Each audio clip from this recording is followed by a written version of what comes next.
जय हिंद, जय भारत, जय बिहार। अंकेश सिंह का नमस्कार, आप सभी का स्वागत है। और जी हाँ, जिस घड़ी की इंतजार थी वो घड़ी आ गया है और यहां हम लोग एनसीईआरटी क्लास 10 की बात कर रहे हैं। जी हाँ, अगर आप पीआरटी के स्टूडेंट हैं, अगर आप 6 to 8 के स्टूडेंट हैं, आप टीजीटी के स्टूडेंट हैं, तो आज बिहार शिक्षक भर्ती का आपका राह जो है वो आसान हो गया है, क्योंकि ये एनसीईआरटी क्लास 10 है। और साथियों, आप सभी को बता देते हैं कि साथियों, अगर आप पीजीटी लेवल की भी पढ़ाई कर रहे हैं तो ये क्लास 10 बहुत महत्वपूर्ण भूमिका निभाता है। ये क्लास 10 की एनसीईआरटी में आखिर ऐसा क्या है कि आपके जो शिक्षक हैं वो बोल रहे हैं कि ये बहुत बड़ी भूमिका जो है अपने परीक्षाओं में निभाती है।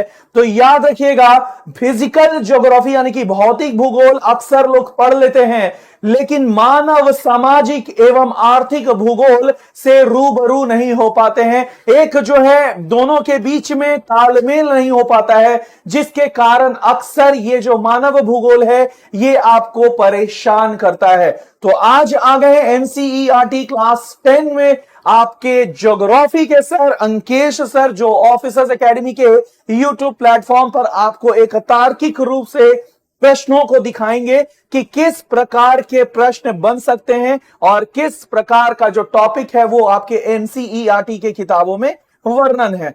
सबसे पहले आप सभी का स्वागत है। तो very good morning, very good afternoon, very good evening सभी लोगों को, जहां भी जो बैठ करके मुझे देख पा रहे हैं। साथियों, सभी लोगों को जय हिंद, जय भारत, जय बिहार। और जैसा कि हमारा नारा है, पढ़ेगा बिहार तभी तो बढ़ेगा बिहार, तो आज पढ़ाएंगे बिहार को और बढ़ाएंगे बिहार को। तो सबसे पहले बताइए कैसे हैं सभी लोग और कैसा चल रहा है, मजा आ रहा है? तो चलिए इस घड़ी को हम लोग और सुनहरा बनाते हैं और तमाम महत्वपूर्ण प्रश्न जो है वो करवाते हैं। और आने वाले समय में 11th क्लास की भी आपकी होगी और 12th क्लास की भी होगी। निश्चिंत रहिए, बस जुड़े रहिए द ऑफिसर्स एकेडमी के साथ, जहां आपको तार्किक रूप से हर एक एनसीईआरटी पढ़ाया जाएगा। तो चलिए बिना समय बर्बाद किए हुए शुरू करते हैं और फिर से एक स्टैट्यूटरी वार्निंग दे देते हैं आप सभी लोगों को कि एक्सप्लेनेशन से ज्यादा, क्योंकि ये ज्योग्राफी का एनसीईआरटी सीरीज है, तो यहां क्वेश्चंस देखिए, उसका लेवल देखिए, उसके शब्दों पर विचार करिए और साथ में आपको यहां ये देखने को मिलेगा क्वेश्चन और उसका आंसर क्या है। क्योंकि कई क्वेश्चंस ऐसे होते हैं जो एनसीईआरटी के पन्नों में गड़े तो होते हैं लेकिन वो हमें दिखाई नहीं देते हैं। तो ऐसे क्वेश्चंस के साथ मैं आया हूं आज। तो बिल्कुल 36 आएंगे, 36 जाएंगे, भूगोल में मार्क्स अंकेश सिंह दिलवाएंगे। और इसी बातों को आगे लेते हुए बिना समय बर्बाद किए हुए शुरू करते हैं आज का सेशन। और आज का सेशन का जो सबसे पहला प्रश्न है वो है, प्रायद्वीपीय भारत की काली मृदा संबंध में निम्नलिखित में से कौन सा एक सही नहीं है? तो जब भी नहीं शब्द आ जाता है तो याद रखिएगा, we have to choose the wrong one. Okay, तो यहां लौह, चूना और पोटाश में भरपूर है, यानी कि आपकी जो काली मृदा है वो लोहे, चूना और पोटाश में भरपूर है। नमी में प्रतिधारण है, कपास उगाने के लिए उपजाऊ और उपयुक्त है और फास्फोरस और कार्बोनिक पदार्थों में भरपूर है। जल्दी से बताइए, अगर इस प्रकार के क्वेश्चंस जो हैं आ जाते, बिल्कुल आपके पीआरटी के लिए भी है, आपके 6 to 8 के लिए भी है, आपके टीजीटी और पीजीटी तीनों के लिए है, क्योंकि ये मानव भूगोल और आर्थिक भूगोल के क्वेश्चन हैं। तो ये बहुत बड़ी भूमिका निभाता है साथियों। तो एक एक क्वेश्चन को ध्यान से देखना है, इसके तर्क को देखना है, शब्दों को देखना है। और 110% कह देते हैं, अधिकांश लोगों का ऐसे क्वेश्चंस गलत होते हैं। तो यहां आज कुछ नया सीखना है। बात करते हैं काली मृदा का। तो काली मृदा जो है आपके, वो भले ही पोटेशियम में भरपूर हो, मैग्नीशियम में भरपूर हो, आपके लाइम में भरपूर हो, याद रखिएगा लाइम में भरपूर हो, पोटेशियम में भरपूर हो, लेकिन फास्फोरस में वो कमी होती है। तो कौन सा पार्ट नहीं है? तो डी, फास्फोरस में काली मृदा जो है वो कम होती है, इसी के लिए आपका डी जो है सही उत्तर हो जाएगा। काली को कपास मृदा भी कहते हैं, कपास मृदा, और काली कपास मृदा को ही हम लोग रेगूर मृदा कहते हैं। और ये आपका पश्चिमी और उत्तर पश्चिमी भारत में पाया जाता है। पश्चिम और उत्तर पश्चिम भारत में, याद रखिएगा, उत्तर पश्चिम भारत में पाया जाता है। और आपके अगर राज्यों की बात करें तो सर्वाधिक गुजरात, उसके बाद आपका महाराष्ट्र, फिर आपका बात करते हैं तो मध्य प्रदेश, कर्नाटक, तो ये सारे क्षेत्रों में आपका पाया जाता है काली मृदा। इसके अलावा भी कई क्षेत्रों में। तबियत थोड़ा सा नासूर है, लेकिन क्या करें, आवाज से तो आपको पता चल ही गया होगा कि लगातार क्लासेस, क्योंकि एग्जामिनेशंस कुछ ही दिनों में है, तो लगातार बैक टू बैक क्लासेस लेने हो रहे हैं। तो भैया कहते हैं ना कि हम जो है हम हैं और वो बाद में हैं, पहले आप हैं और केवल आप ही हैं। तो हमारा सिंपल सा प्रयास होता है कि आपके सपनों को हकीकत कर जाएं, और उस सपनों को पूरा करने की हमारे दिल और जान में एक आस है। और जिस दिन सफलता आपको दिलवा देंगे, भगवान से कहते हैं जिंदगी मेरा गुजर जाए ऐसे ही प्रयास में। तो बस प्रयास करते रहेंगे, निश्चिंत रहिए, हम आपके लिए थे, हैं और रहेंगे। अगला क्वेश्चन है, संसाधनों के उपयोग की आवश्यकता को संतुलित करना और भविष्य के लिए उनका संरक्षण करना क्या कहलाता है? सतत विकास, संसाधन विकास, आदरणीय संरक्षण, संसाधन संरक्षण। क्या होगा इसका सही जवाब, जल्दी से बताइए। तो we have to look the present as well as future. तो यहां ऐसा इस्तेमाल करो कि प्रेजेंट भी पूरा हो जाए और साथ साथ क्या हो जाए, फ्यूचर के लिए भी हम लोग बचा सके। तो याद रखिएगा, ये कहां बातें हुई थी? तो इंटर गवर्नमेंटल पैनल में बात हुई थी, और इसे हम लोग कहते हैं सतत विकास। सतत विकास कहते हैं sustainable development, sustainable development, sustainable development. इसका मतलब क्या होता है, प्लीज आप सभी लोगों को हम ये शब्द सुना देते हैं। सस्टेनेबल डेवलपमेंट बोले ना, इसमें बहुत गलती होगी, तो एकदम शुरू से अंत तक बने रहिएगा, क्योंकि ये सेशन से बहुत कुछ सीखने वाले हैं आप। तो याद रखिएगा, सस्टेनेबल डेवलपमेंट होता क्या है। सस्टेनेबल डेवलपमेंट का, मान लीजिए कि आप नहा रहे हो और झरना जो है चालू कर दिए हो, आप ब्रश कर रहे हो और नल चालू कर दिए और मस्त ब्रश कर रहे हो, तो ये आपका वर्तमान तो अच्छा रख रहा है, लेकिन भविष्य जो है अंधकार में होगा। तो जैसे ही आप ब्रश करने के लिए गीला किए, नल चालू करिए और फिर बंद कर दीजिए, ताकि आपका ब्रश भी हो जाए और भविष्य के लिए पानी भी बचा रह जाए। तो इस प्रकार के संसाधन दोहन का, कि जहां आप वर्तमान में उसको अपनी सूझबूझ से इस्तेमाल करते हुए भविष्य के लिए जो है रखते हैं, इस प्रकार के संसाधन का तरीका को हम लोग क्या कहते हैं, सतत विकास कहते हैं, सस्टेनेबल डेवलपमेंट कहते हैं। क्लियर है? चलिए आगे बढ़ते हैं। अगला जो हमारा क्वेश्चन है, जूट किस प्रकार की मिट्टी में अच्छी तरह से बढ़ता है? काली, लाल, जलोढ़, पीली। तो याद रखिएगा, जलोढ़ मिट्टी, यानी कि आपकी नमी से परिपूर्ण जो है जलोढ़ मिट्टी चाहिए, जलोढ़ मिट्टी, जलोढ़ मृदा। और आपको बता देते हैं कि ये सर्वाधिक, भारत में सर्वाधिक कहां होता है? तो भारत में सर्वाधिक पटसन जो है, पटसन कहते हैं, पटसन का मतलब होता है जूट, गोल्डन फाइबर इसको कहते हैं, गोल्डन फाइबर, यानी कि रेशमी रेशा। तो याद रखना है, गोल्डन फाइबर ये सर्वाधिक होता है पश्चिम बंगाल में, पश्चिम बंगाल में होता है। और भारत जो है पटसन में नंबर 1 पोजीशन पे, फर्स्ट पे है। सेकंड पे आपका बांग्लादेश है, सेकंड पे आपका बांग्लादेश है, ठीक है ना, बांग्लादेश। अगर कोई आपसे पूछे कि बिहार का कौन सा जिला जो है आपके जूट में सर्वाधिक है, तो बिहार का पूर्णिया जिला जो है, पूर्णिया में सर्वाधिक पटसन उगाया जाता है। याद रखिएगा, बिहार में पूर्णिया है जहां सर्वाधिक पटसन उगाया जाता है। याद रखिएगा, पटसन, सर्वाधिक पटसन उगाया जाता है। तो जलोढ़ मृदा में ये पाई जाती है, ये बात आपको याद रखना है। अगले प्रश्न की ओर बढ़ते हैं। कहीं भी आपको लगे कि सर ये समझ में नहीं आया है, तुरंत कमेंट सेक्शन पे पूछना है, क्योंकि हमारा काम केवल यहां क्वेश्चन आंसर डिस्कस करना नहीं है, आपके भविष्य को उजाले की ओर लेकर के जाना है। तो आपके भविष्य में जो भी तकलीफें होंगी आप कमेंट सेक्शन पर कर सकते हो। क्लियर है?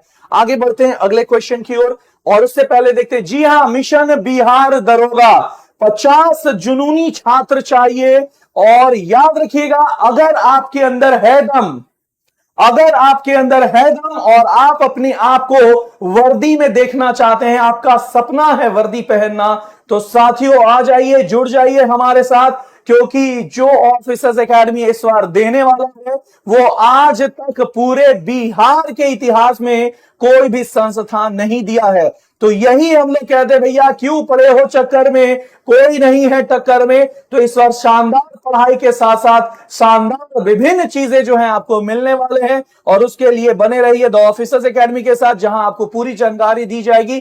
तो बिहार में मिशन बिहार दरोगा केवल द ऑफिसर्स एकेडमी के साथ। आगे बढ़ते हैं हम लोग। आप देख सकते हैं अगला जो हमारा प्रश्न है, महानदी और गोदावरी के डेल्टा का क्या समृद्ध है, कहां समृद्ध है? काली जलोढ़ शुष्क वन। याद रखना है, अगर हम मृदा की बात करते हैं तो मृदा जो है आपके दो प्रकार के होते हैं, एक कणों के आकार के आधार पर, कणों के आकार के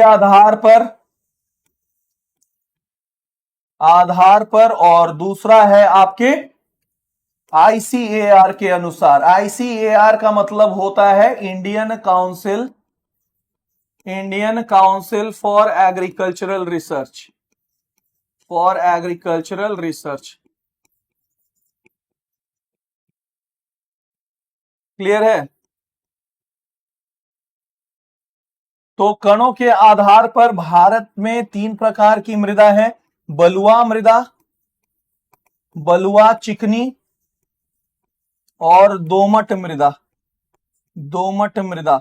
इसको कहते हैं सैंडी सॉइल, इसको कहते हैं हम लोग क्लेई सॉइल, और इसे हम लोग कहते हैं लोमी सॉइल। आईसीएआर के अनुसार भारत में कितने प्रकार की मृदा है? भारत में 8 प्रकार की मृदा है। पहला है आपका जलोढ़ मृदा, भारत में सर्वाधिक पाए जाने वाली, याद रखिएगा सर्वाधिक पाई जाती है। और कितना प्रतिशत है? तो 40% आपके एनसीईआरटी में दिया हुआ है। उसके अलावा लाल मृदा, उसके बाद काली मृदा, सब मृदा है, ठीक है ना, पूरा नहीं लिख रहे हैं, आप अपना अंडरस्टूड कर लीजिएगा। लेटेराइट मृदा, उसके अलावा शुष्क मृदा, फिर है आपका लावण्य और क्षारीय मृदा, और उसके बाद है आपका पर्वतीय मृदा, और लास्ट है आपका पिडमोंट दलदली मृदा, ठीक है ना, पिडमोंट दलदली मृदा। तो याद रखिएगा ये सभी मृदाओं के प्रकार है। भारत में 8 प्रकार की मृदा पाई जाती है। तो आपके महानदी गोदावरी कृष्णा कावेरी डेल्टा में आपके किस प्रकार की मृदा पाई जाती है? जलोढ़ मृदा पाई जाती है, जलोढ़ मृदा। क्लियर है? तो ये सारी चीजें जो है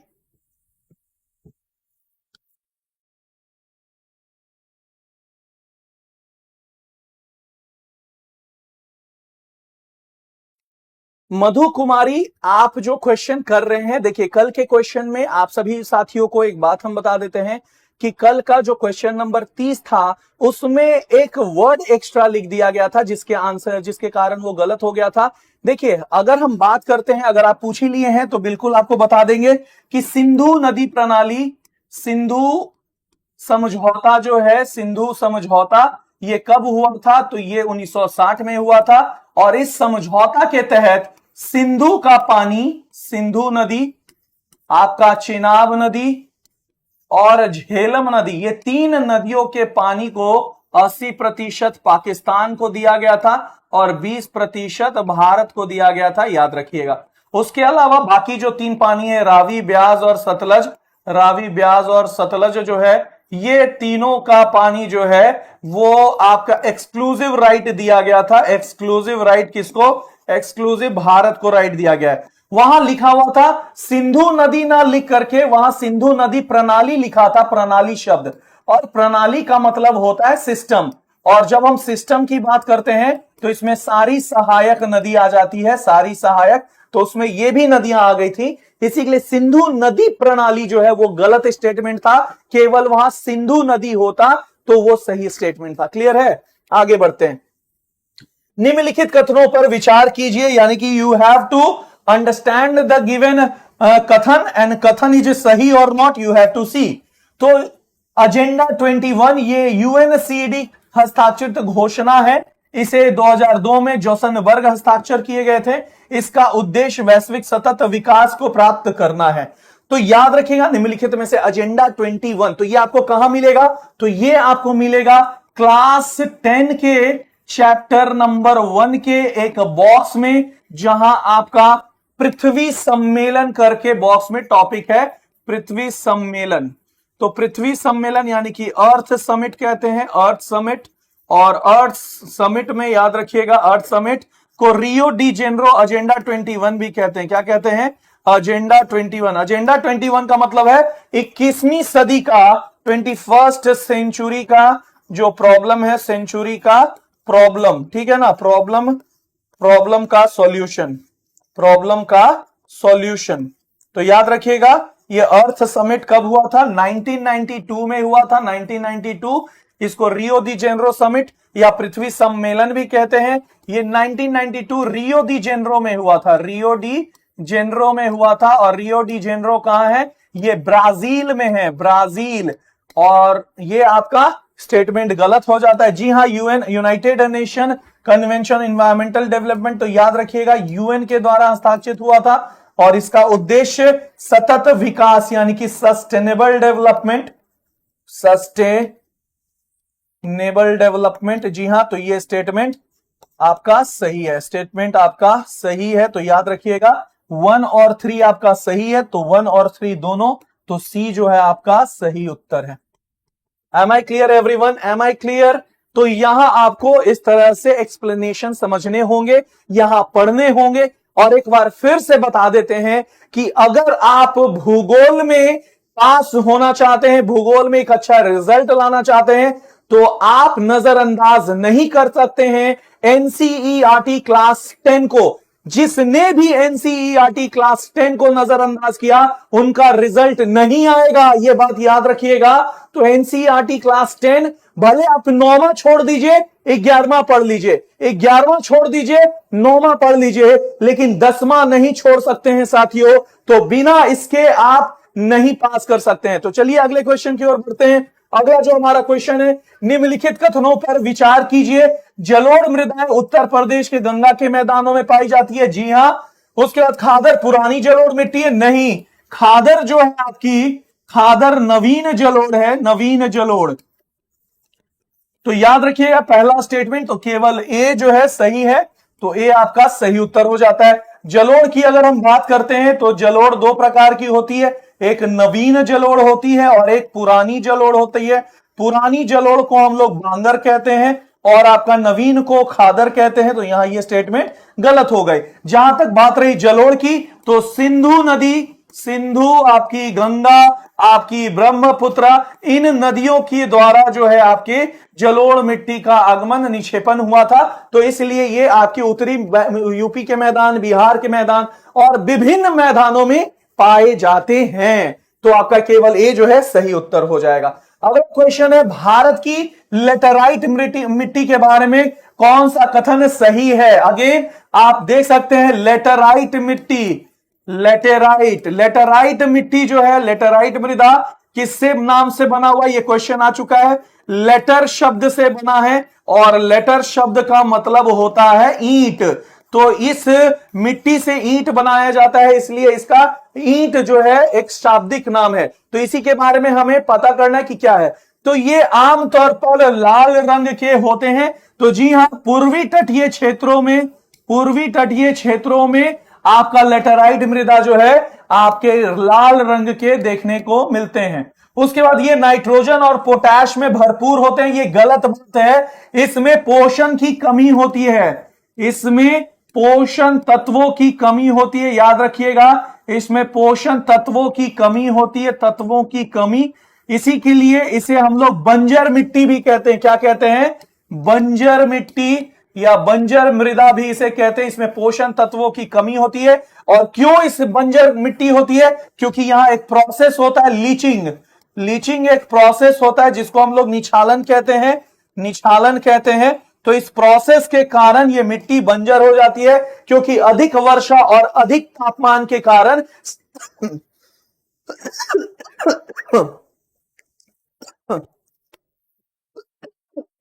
अधिक तापमान और अधिक वर्षा के कारण सारे जो आपके पोषण तत्व है वो नीचे चले जाते हैं और ऊपर केवल नमक, एल्युमिनियम ऑक्साइड और आयरन का मात्रा बचता है, जिसके कारण ये बंजर मिट्टी कहलाती है।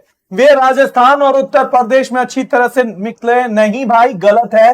हम क्या बोले, लेटराइट मृदा वहां पाई जाएगी जहां अधिक वर्षा, लेटराइट मृदा वहां पाई जाएगी जहां अधिक वर्षा और अधिक तापमान हो। तो अधिक वर्षा और अधिक तापमान वाले क्षेत्रों में आपका ये पाया जाता है। तो आप राजस्थान में अधिक वर्षा नहीं देख सकते हैं, इसलिए लेटराइट मृदा यहां नहीं पाई जाएगी। तो केवल एक स्टेटमेंट आपका सही है, तो 1 यहां कोई नहीं है साथियों। हां, टेपियोका और काजू इस मिट्टी में अच्छी तरह से उगाए जाते हैं। जी हां, 4 जो है सही है। काजू की खेती पूर्वी तटीय क्षेत्रों में आपके लेटराइट मृदा की में होती है। तो आपका 1 और 4 सही उत्तर है, तो सी आपका सही उत्तर हो जाएगा साथियों। सी जो है आपका सही उत्तर हो जाएगा। ये काजू की खेती कहां होती है, तो ये आपके तमिलनाडु में होती है, तमिलनाडु में। तो तमिलनाडु में काजू की खेती होती है लेटराइट मृदा में। क्लियर है? बिल्कुल। आगे बढ़ते हैं। बेसाल्टिक लावा के अपक्षय से कारण भारत की निम्नलिखित में से किस मिट्टी का निर्माण हुआ है? जलोढ़, लेटराइट, लाल, रेगूर।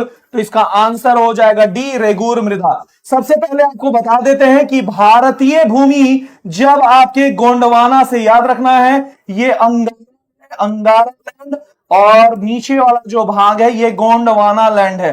तो जब भारतीय भूमि जो है गोंडवाना लैंड से अलग हुई तो ये कुछ क्षण के लिए हमारा भारत जो है यहां पर अवस्थित था और यहां जो है एक ज्वालामुखी विस्फोट होने के कारण यहां ज्वालामुखी विस्फोट हुआ और ज्वालामुखी जो है आपका ये क्या किया, लावा फैला दिया और इस लावा को हम लोग कहते हैं बाढ़ बसाल्ट प्रांत। क्या कहते हैं? बाढ़ बसाल्ट प्रांत कहते हैं, प्रांत। और बाढ़ बसाल्ट प्रांत जब जमे तो इन चट्टानों के अपक्षय से, याद रखिएगा, इन चट्टानों के टूटने से जो मृदा का निर्माण हुआ, इस मृदा को हम लोग क्या कहते हैं?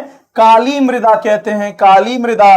और काली मृदा का दूसरा नाम रेगूर मृदा है और जो कि यहां बहुत अधिक मात्रा में आपके कपास उगाए जाते हैं, कपास, इसलिए इसे काली कपास मृदा कहते हैं, काली कपास मृदा कहते हैं। और साथियों आपको बता देते हैं कि भारत में सर्वाधिक जलोढ़ पाई जाती है, भारत में सर्वाधिक जलोढ़ मृदा पाई जाती है। तो जलोढ़ मृदा नंबर 1 पोजीशन पे, दूसरे नंबर पे लाल मृदा पाई जाती है और तीसरे नंबर पे आपकी काली कपास मृदा पाई जाती है, काली कपास मृदा पाई जाती है। और गुजरात में सर्वाधिक काली कपास मृदा है, इसीलिए गुजरात में सर्वाधिक कपास की खेती होती है, सर्वाधिक कपास की खेती होती है, कपास की खेती।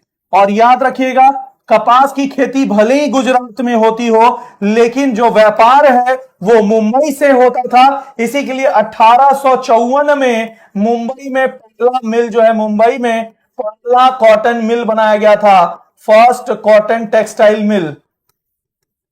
फर्स्ट कॉटन टेक्सटाइल मिल जो है 1854 मुंबई में बनाया गया था, जहां गुजरात से लाए गए कपास का आपका ऊन बना करके, धागा बना करके कपड़ों की बुनाई होती थी। तो उम्मीद करते हैं कि चीजें आपको स्पष्ट रूप से समझ में आ रही होगी। कैसा लग रहा है? समझ में आ रहा है क्लास? अगर समझ में आ रहा है साथियों तो एक थम्स अप जरूर बनता है ताकि हमको पता चल सके कि कैमरे के पीछे जितने भी मेरे भारत के भविष्य हैं, जो हम पर भरोसा करते हैं, उनको मेरा पढ़ाया हुआ समझ में आ रहा है, मेरी बातें उन्हें समझ में आ रही है और क्वेश्चन नंबर 1 तक उन्हें किसी भी प्रकार का समस्या नहीं है। तो कृपया करके आप अपने कमेंट सेक्शन पर जाएं, थोड़ा समय निकालें और एक थम्स अप जरूर दें ताकि मुझे पता चल सके कि जो भी एक्सप्लेनेशन दिए जा रहे हैं वो सार्थक हैं आपके लिए। चलिए, सभी लोगों को समझ में आ रहा है? वेरी गुड, वेरी गुड, यही आप लोगों से उम्मीद है। और देखिए सबसे बड़ी बात है कि हर एक सेशन से कुछ फायदा होना चाहिए और अगर इससे फायदा हो रहा है तो भैया मेरे लिए वो काफी है। आगे बढ़ते हैं। अगला जो हमारा प्रश्न है उससे पहले देखिए, मिशन दरोगा और मिशन दरोगा के लिए द ऑफिसर्स एकेडमी बहुत कुछ ला रहा है। तो आज ही अगर आपके अंदर जुनून है दरोगा बनने का, सितारों का अगर चाहत रखते हैं, वर्दी का चाहत रखते हैं, तो द ऑफिसर्स एकेडमी के साथ जरूर जुड़िए, क्योंकि इस बार जो है बहुत कुछ होना है मेरे यार, ठीक है ना। चलिए अगले क्वेश्चंस की ओर बढ़ते हैं। अगला जो क्वेश्चन है, एक उपजाऊ मिट्टी जो आम फसलों को उगाने के लिए उपयुक्त है, उसका पीएच मान क्या होता है। पीएच वैल्यू होता है आपका, पीएच आपके एसिडिक और बेस को रिप्रेजेंट करता है, एसिडिक और बेस को कहते हैं, याद रखिएगा। 7 जो है न्यूट्रल माना जाता है, न्यूट्रल, और 7 से जो कम है यानी कि 1 to 6 है जो होता है 1 to 6, इसे हम लोग एसिडिक कहते हैं। और एसिडिक, और 7 से यानी कि 8 से लेकर के आगे तक को हम लोग बेसिक कहते हैं। तो किसी भी मृदा का फसलों का उगाने को हम लोग कितना कहते हैं, तो 6 से 7 होता है, याद रखिएगा। एनसीईआरटी 6 से 7 कहता है, तो सी जो है आपका सही उत्तर हो जाएगा, सी जो है सही उत्तर है। क्लियर है, तो 6 से 7 आपका होना चाहिए, याद रखना है। अगला क्वेश्चन है, मौजूदा पौधों और जानवरों की प्रजातियों के विभिन्न श्रेणियों का निर्धारण निम्नलिखित में से किस एजेंसी के द्वारा आधारित होता है। तो जानवर और पौधों के लिए एक बुक बनाया जाता है जिसको कहते हैं red data book. Red data book जो है वो किसके द्वारा बनाया जाता है, तो याद रखिएगा अंतरराष्ट्रीय प्राकृतिक संसाधन संरक्षण संघ आईयूसीएन के द्वारा। और याद रखिएगा ये मेरी बात कि हो सकता है कि इस बार आईयूसीएन से क्वेश्चन आ जाए, तो आईयूसीएन के बारे में आपको बता देते हैं कुछ रोचक तत्व कि रेड डेटा बुक कौन रिलीज करता है, तो आईयूसीएन करता है। आईयूसीएन का स्थापना कब हुआ था, तो स्थापना याद रखना है, स्थापना जो है 5 अक्टूबर 1948 को इसका स्थापना हुआ था। इसका हेडक्वार्टर कहां है, तो याद रखना है इसका हेडक्वार्टर जो है आपका जिनीवा में है, जिनीवा। और जिनीवा कहां है, स्विट्जरलैंड में है, स्विट्जरलैंड में है, याद रखना है स्विट्जरलैंड में है, स्विट्जरलैंड में। और भारत में आईयूसीएन का कब स्थापना हुआ था, तो भारत में दिल्ली में स्थापना हुआ था, भारत में, याद रखिएगा 2007 में दिल्ली में स्थापना हुआ था इसका हेडक्वार्टर का। और तब से भारत आईयूसीएन का एक महत्वपूर्ण भाग है जो विभिन्न प्रकार की प्रजातियों का संरक्षण और डेटा देता है। क्लियर है, चलिए आगे बढ़ते हैं। तो इसका सही आंसर बी हो जाएगा।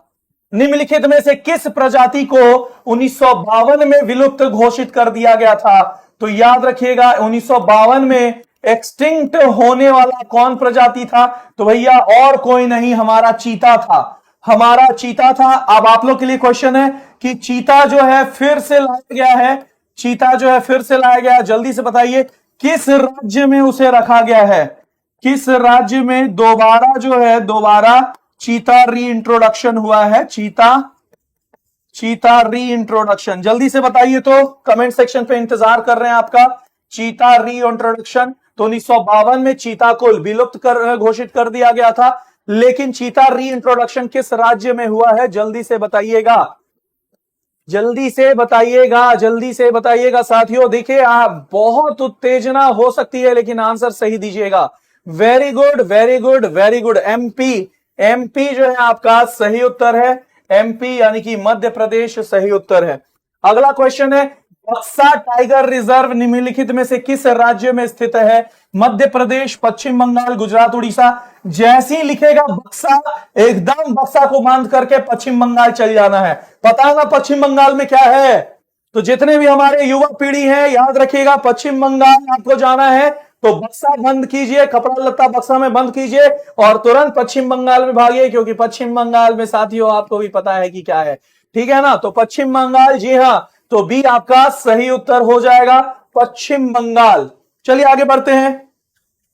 निम्नलिखित में से कौन सा एक गति वृक्षों के संरक्षण के संबंध में नहीं है, तो वृक्ष का संरक्षण निम्नलिखित में से कौन जो है वो नहीं करता है, तो चिपको आंदोलन, जी हां ये करता है, सुंदरलाल बहुगुणा नाम सुने होंगे। नवधान्य आंदोलन, बिल्कुल वृक्षों का। बीज बचाओ आंदोलन नर्मदा के लिए हुआ था, तो याद रखिएगा ये भी आपका है। और प्रोजेक्ट टाइगर, भैया ये टाइगर को प्रोटेक्ट करना है ना कि वृक्षों को प्रोटेक्ट करना है, तो सी जो है आपका सही उत्तर हो जाएगा, सही उत्तर। अच्छा, प्रोजेक्ट टाइगर कब इंट्रोड्यूस किया गया था? तो 1973 में इंट्रोड्यूस किया गया था, याद रखिएगा 1973 में इंट्रोड्यूस किया गया था project tiger. Project tiger clear है? प्रोजेक्ट टाइगर जो है ये 1973 में इंट्रोड्यूस किया गया था। Am I clear everyone? चलिए आगे बढ़ते हैं। अगला जो हमारा क्वेश्चन है उसके प्रति देखते हैं। निम्नलिखित कथनों पर विचार कीजिए। हिमालयन यू एक औषधीय पौधा है। बिल्कुल, यह भी क्वेश्चन टीआरई में आ चुका है। तो यह एक औषधीय पौधा है, जम्मू कश्मीर के विभिन्न हिस्सों में पाया जाता है। अगर आप हिमालयन यू को नहीं पढ़े हैं, हिमालयन यू के बारे में नहीं जानते हैं, तो आप इसका जवाब नहीं दे सकते। 110% साथियों, आप इसका जवाब नहीं दे सकते हैं अगर आप हिमालयन यू नहीं पढ़े हैं तो इसका जो सही जवाब हो जाएगा, याद रखिएगा ये स्टेटमेंट गलत है। हिमालयन यू जो है, हिमालयन यू याद रखना है, हिमालयन यू आपका कहां पाया जाता है? तो दो राज्यों में, हिमाचल प्रदेश और आपका अरुणाचल प्रदेश। अरुणाचल प्रदेश याद रखना है, अरुणाचल प्रदेश। तो हिमाचल प्रदेश और अरुणाचल प्रदेश ये दो ऐसे राज्य हैं जहां हिमालयन यू पाया जाता है। और हिमालयन यू इतना महत्वपूर्ण क्यों है कि इसको क्वेश्चन में दिया है, एनसीईआरटी में दिया है? क्योंकि हिमालयन यू जो है एंटी कैंसर ड्रग है, एंटी कैंसर ड्रग। तो कैंसर के इलाज में इसका इस्तेमाल किया जाता है, हिमालयन यू का ये औषधीय पौधा है। चलिए अगले क्वेश्चन की ओर बढ़ते हैं। अगला जो हमारा क्वेश्चन है तो इसका आंसर क्या था साथियों? केवल एक है, यानी कि ए जो है आपका सही उत्तर है। फिर से बता दे रहे हैं, ये आपका बहुत ही महत्वपूर्ण एनसीईआरटी का क्लास है, तो इसको अच्छे से पढ़ना है, बार बार पढ़ना है। और आप देख सकते हैं कि अगला जो क्वेश्चन है, निम्नलिखित में मिलान करना है। Corbett national park, Bandhavgarh, Sariska, Manas, Periyar. Manas जो है ये असम में होगा। मानस कहां है? असम में। तो आपका 4 जो हो जाएगा असम। पेरियार केरल में होगा, तो ये 5 हो जाएगा। 5 तो 4 के बाद 5, तो बी और 4, बी जो है 4 और सी जो है 5। बी और सी, चलिए ठीक है, 4 और 5, बी और सी 4 और 5, यानी कि आपका आंसर देखते हैं ए है कि नहीं। कॉर्बेट कहां है? तो कॉर्बेट आपका उत्तराखंड, ई। तो सबसे पहला ई हो जाएगा, तो ई है यहां। दूसरा बांधवगढ़, बांधवगढ़ मध्य प्रदेश, तो बी के बाद ए होगा। चलिए देखिए यहां ए है। और तीसरा सरिस्का, सरिस्का आपका राजस्थान में है, तो ई ठीक है। तो ए आपका सही उत्तर है। ए जो है आपका, देखिए हमारा जो टेक्निक हो गया, ऐसा नहीं है कि हम आपको जो टेक्निक बताते हैं आप परीक्षा में इस्तेमाल कर सकते हैं। अगर 5-6 ऐसे मैच द फॉलोइंग है, केवल 2 आंसर आपको आना है और 2 आंसर को खाली मिलाइए, आपका आंसर निकल जाएगा। इसको एलिमिनेशन कहते हैं, एलिमिनेशन का तरीका कहते हैं। तो इसी तरीके से क्वेश्चन बनाया जाता है। वन्य जीव संरक्षण अधिनियम 1972 के अनुसार, 1972 में वाइल्ड लाइफ प्रोटेक्शन एक्ट लाया गया था। वाइल्ड लाइफ प्रोटेक्शन एक्ट लाया गया था, प्रोटेक्शन एक्ट 1972। और इसी के तहत जितने भी आपके वाइल्ड लाइफ सेंचुरीज हैं, जूलॉजिकल गार्डन्स हैं, ये सभी खोले गए थे। और इसमें कुछ शेड्यूल होता है, शेड्यूल 1, 2, 3, 4, 5, 6। तो याद रखिएगा विभिन्न शेड्यूल में आपके विभिन्न नियम हैं। और यहां ध्यान दीजिएगा, घड़ियाल, जंगली भैंसा, भारतीय जंगली गधा। तो शिकार किसी भी व्यक्ति द्वारा नहीं किया जा सकता है, वो है घड़ियाल का और जंगली भैंसा का। तो 1 और 3 जो है आपका सही आंसर है, सही आंसर। तो सही आंसर आपका क्या है? देखो भाई एक बात बता देते हैं कि YouTube पर क्लास इसलिए नहीं लेते हैं साथियों कि आप जो है हमें देख सके और हमें जो है प्रोत्साहित कर सके। जितने भी मेरे भाई बंधु मुझे देख पा रहे हैं, जितने भी मेरे भारत के भविष्य मुझे देख पा रहे हैं, आप सभी तक एक छोटी सी जानकारी हम पहुंचाना चाहते हैं। देखिए द ऑफिसर्स एकेडमी का टीम इतना बड़ा है और बिहार का सबसे बड़ा टीम है और सबसे सफल टीम है, लेकिन फिर भी कुछ क्लासेस अगर ऐप पे नहीं हो पाती है टाइम पे, और अगर वो शिक्षक आपको यूट्यूब पर दिखता है, इसका मतलब ये मत समझिएगा कि ऐप वाले जो है आपका वैल्यू कम है। नहीं भाई, ऐसा कोई बात नहीं है। यूट्यूब पर हमें खड़ा होना अभी पड़ेगा, क्योंकि आज जो आपको ऐप पे हम पढ़ा रहे हैं, आपके सिलेबस कंप्लीट करवाने के बाद आपका भी कभी परीक्षा आएगा और परीक्षा के समय में हर एक छात्र का जो है नस नाड़ी सब हिला हुआ रहता है, वो डरा हुआ रहता है कि सर क्या होगा, होगा कि नहीं होगा, इतना दिन से जो मेहनत की है वो होगा या नहीं होगा। तो ये डर का माहौल है और यहां हम शिक्षकों का नैतिक मौलिक कर्तव्य है कि वो आए और YouTube पर सभी को अपना चेहरा दिखाएं और उन लोग को बोले कि साथियों डरने की बात नहीं है, हम हैं। तो YouTube का मतलब ये नहीं होता है कि आपका पेड़ बंद करके YouTube पे चढ़े, नहीं। अभी किसको ज्यादा जरूरत है, आप भी अगर मान लीजिए आपका एक हाथ कटा हुआ है और आप डॉक्टर के यहां गए और एक का पूरा जो है गर्दन जो है कटा हुआ है, वो एक डॉक्टर के यहां गए, आप बताइए आप किसका इलाज करिएगा? तो जिसके गर्दन में कट है आप उसका इलाज करिएगा, क्योंकि उसको ज्यादा जरूरी है। तो ये मत बोलिए कि अरे यार मेरा भी कटा हुआ है तो आप हमको नहीं देख रहे।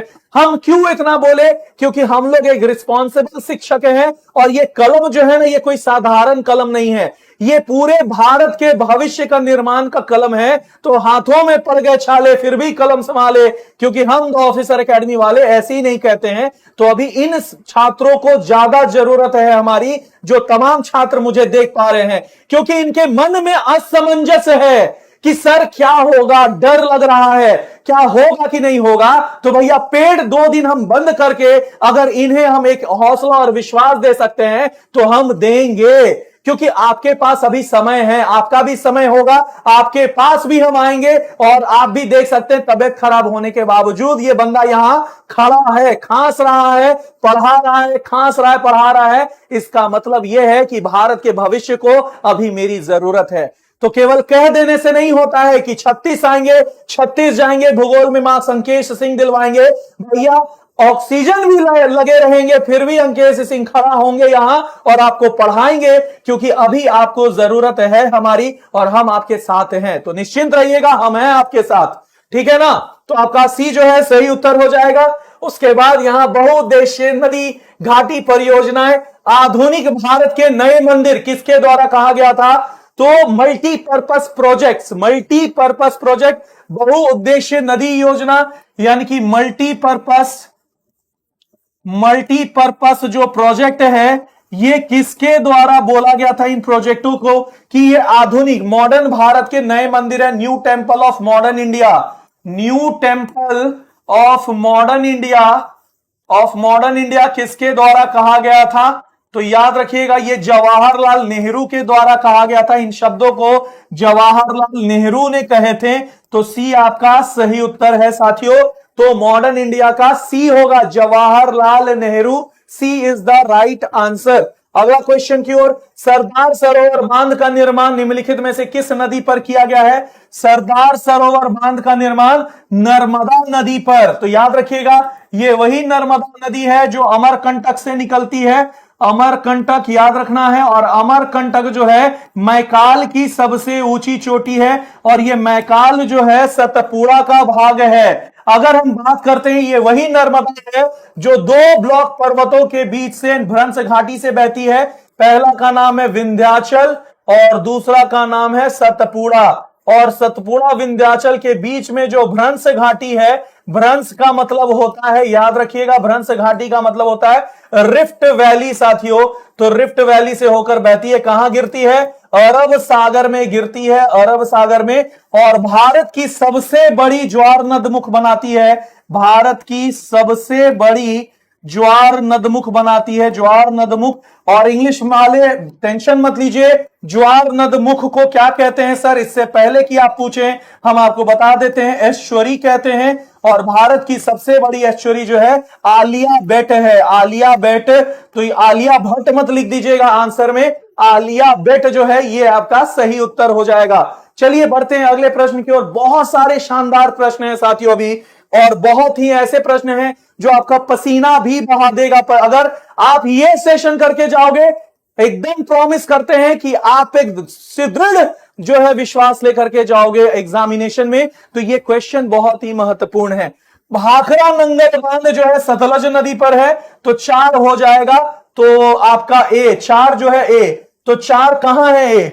तो 4 ए, तो A4 तो ए और बी चलिए देखते हैं। सरदार सरोवर नर्मदा 3 हो जाएगा, B3, देखिए B2 B3, आंसर आपका बी हो जाएगा। इस तरह से एलिमिनेशन। अब हीराकुंड महानदी, तो सी जो है 2 है, तो देखिए यहां C2 और टिहरी भागीरथी, तो D1 यानी कि सही बोले थे, बी आपका सही उत्तर है। तो केवल 2 भी अगर आपको पता है आपका बन जाएगा। तो भाखड़ा नंगल बांध ये गोविंद सागर जलाशय बनाने के लिए बनाया गया था। ये भारत ही नहीं विश्व की सबसे ऊंची गुरुत्वाकर्षण बांधों में से एक है और ये आपके सतलज नदी पर बना है। सरदार सरोवर बांध नर्मदा नदी, हीराकुंड विश्व का सबसे लंबा बांध है उड़ीसा में महानदी पर। फिर आपका टिहरी बांध भारत का सबसे ऊंचा बांध, तो भारत का सबसे ऊंचा, याद रखिएगा, सबसे ऊंचा बांध टिहरी बांध है भगीरथी पर। भारत का सबसे लंबा बांध है हीराकुंड बांध, भारत का सबसे लंबा है हीराकुंड बांध। उसके बाद अगर बात करते हैं भाखड़ा नंगल, विश्व का सबसे बड़ा, विश्व का सबसे बड़ा गुरुत्वाकर्षण बांध। अगर आप पूछिएगा सर ये कि गुरुत्वाकर्षण बांध क्या होता है, पहली बार सुन रहे हैं, गुरुत्वाकर्षण बांध क्या होता है, इसे हम लोग कहते हैं एंटी ग्रेविटी बांध, ग्रेविटी डैम, ग्रेविटी डैम कहते हैं। और इसका आकार क्या होता है, तो ये आपका जल होगा, याद रखना है, ये आपका जल होगा। और आप ऊपर से जब देखिएगा तो आपको ये नदी दिखेगी और नदी के अंदर जो है, याद रखिएगा, ये बांध आपको इस तरह से दिखेगा, ऐसा। तो आपको जब ऊपर देखिएगा तो इतना ही चौड़ा दिखेगा, लेकिन अंदर जाकर के ये त्रिकोण आकार का होता है, अंदर जाकर के ये त्रिकोण आकार का होता है। इसको कहते हैं एंटी ग्रेविटी यानी कि ग्रेविटी डैम कहते हैं, गुरुत्वाकर्षण बांध। और ये आप फिजिक्स में नियम पढ़े होंगे, more the area of cross section less the pressure. इसलिए जब हम लोग कोई चीज उठाते हैं तो मुरेठा एक बांध लेते हैं, क्योंकि जो एरिया जो है फैलेगा और आपका प्रेशर क्या हो जाएगा, कम हो जाएगा। जैसे मान लीजिए ये पेन है, ये नोकीला है कि नहीं, तो area of cross section less है, और ये चौड़ा है तो ये एरिया ऑफ क्रॉस सेक्शन ज्यादा है। तो 5 न्यूटन के हथौड़ी से अगर मोटे वाले क्षेत्र में मारेंगे तो अंदर नहीं धंसेगा, लेकिन अगर नोकीला वाला में मारेंगे तो तुरंत धंस जाएगा। यही होता है फोर्स एंड प्रेशर के बीच में रिलेशनशिप, इसीलिए एंटी ग्रेविटी बांध। चलिए आगे बढ़ते हैं। भारत का पहला राज्य कौन सा है जिसने राज्य के सभी घरों में जो रेन वाटर हार्वेस्टिंग, वर्षावल संचयन अनिवार्य कर दी है? तो rain water harvesting is compulsory, rain water harvesting यानी कि वर्षा के पानी को आपने छत पे ही जमा कर लेना है या छत के द्वारा जमा कर लेना है। कंपलसरी किस राज्य में है? ये एनसीईआरटी में है। Compulsory in which state? तो तमिलनाडु। अगर तमिलनाडु में अगर आप अपने छत पर पाइप नहीं लगाए हुए हैं और वर्षा का पानी को जमा नहीं कर रहे हैं तो आप दंडनीय अपराध कर रहे हैं और आप पर फाइन भी लग सकता है और आपको जेल भी हो सकता है। तो तमिलनाडु वो राज्य है। अगला क्वेश्चन से पहले देखते हैं, जी हाँ, मिशन बिहार दरोगा। अगर आपके अंदर है जुनून वर्दी पहनने का, आपके अंदर अगर है जुनून कि आपके कंधे पर सितारे चमके, तो भैया कहीं और नहीं जाना है, द ऑफिसर्स एकेडमी ही वो रास्ता है जो इस बार आपके लिए वो सपना पूरा करेगा। तो निश्चिंत होकर के हमारे साथ जुड़िए। बिहार दरोगा में बहुत बड़ी जो है इस बार शानदार पढ़ाई करवाई जाएगी। निम्नलिखित कथनों पर विचार करना है और कौन सा कथन सही है ये बताना है। विशेष रूप से राजस्थान में पीने के पानी को स्टोर करने के लिए आमतौर पर छत के वर्षा जल का संचयन अभ्यास किया जाता है। Very good. राजस्थान में इसे हम लोग टंका और अन्य नाम से बुलाते हैं। तमिलनाडु भारत का पहला राज्य है जिसने राज्य भर के सभी घरों में छत वर्षा संचयन अनिवार्य कर दिया है। बिल्कुल, वेरी गुड। तो 1 और 2 दोनों हो जाएंगे, तो सी आपका सही उत्तर है। अब आप लोग से एक क्वेश्चन है जो एनसीईआरटी में पढ़ के आपको बताना है कि राजस्थान में रेन वाटर हार्वेस्टिंग को क्या कहते हैं। राजस्थान का रेन वाटर हार्वेस्टिंग को क्या कहते हैं? एनसीईआरटी में वर्ड है रेन वाटर हार्वेस्टिंग, खोज करके बताइएगा। रेन वाटर हार्वेस्टिंग को राजस्थान में किस नाम से बुलाया जाता है? जल्दी से, अभी मत बताइए, आराम से खोज करके बताइएगा जिन्हें नहीं आता है। अगला क्वेश्चन है, निम्नलिखित में से कौन सी सही सुमेलित नहीं है? तो नहीं, तो नंगल बांध, भाखड़ा नंगल बांध सतलज नदी सही है। सरदार सरोवर बांध यहां नर्मदा होगा, गोदावरी नहीं होगा। गलत है। नागार्जुना साल, कृष्णा सही है। हीराकुंड बांध, महानदी सही है। तो निम्नलिखित में से कौन सा गलत है? तो सरदार सरोवर बांध यानी कि वह नर्मदा पर है, तो बी जो है आपका सही उत्तर हो जाएगा। नर्मदा बचाओ आंदोलन, अरे भैया नर्मदा को बचाओ आंदोलन किस बांध की ऊंचाई बढ़ाने पर की जा रही थी? तो आपका सरदार सरोवर बांध, तो बी आपका सही उत्तर हो जाएगा कि नर्मदा को बचा लो, क्योंकि बहुत सारी भूमि जो है जल ग्रसित होने जा रही थी, तो नर्मदा को बचा लो, क्षेत्रों को बचा लो, क्योंकि सरदार सरोवर बांध की जो ऊंचाई है वो बढ़ाई जाने वाली थी, इसलिए सरदार सरोवर बांध इसका सही उत्तर होगा। क्लियर है? चलिए देख लेंगे। भाखड़ा नंगल किसके संयुक्त परियोजना है? तो भाखड़ा नंगल बांध जो है हरियाणा पंजाब राजस्थान नहीं, हरियाणा पंजाब दिल्ली नहीं, हिमाचल हरियाणा पंजाब दिल्ली राजस्थान नहीं, तो बचा हिमाचल, तो हिमाचल हो जाएगा सही उत्तर।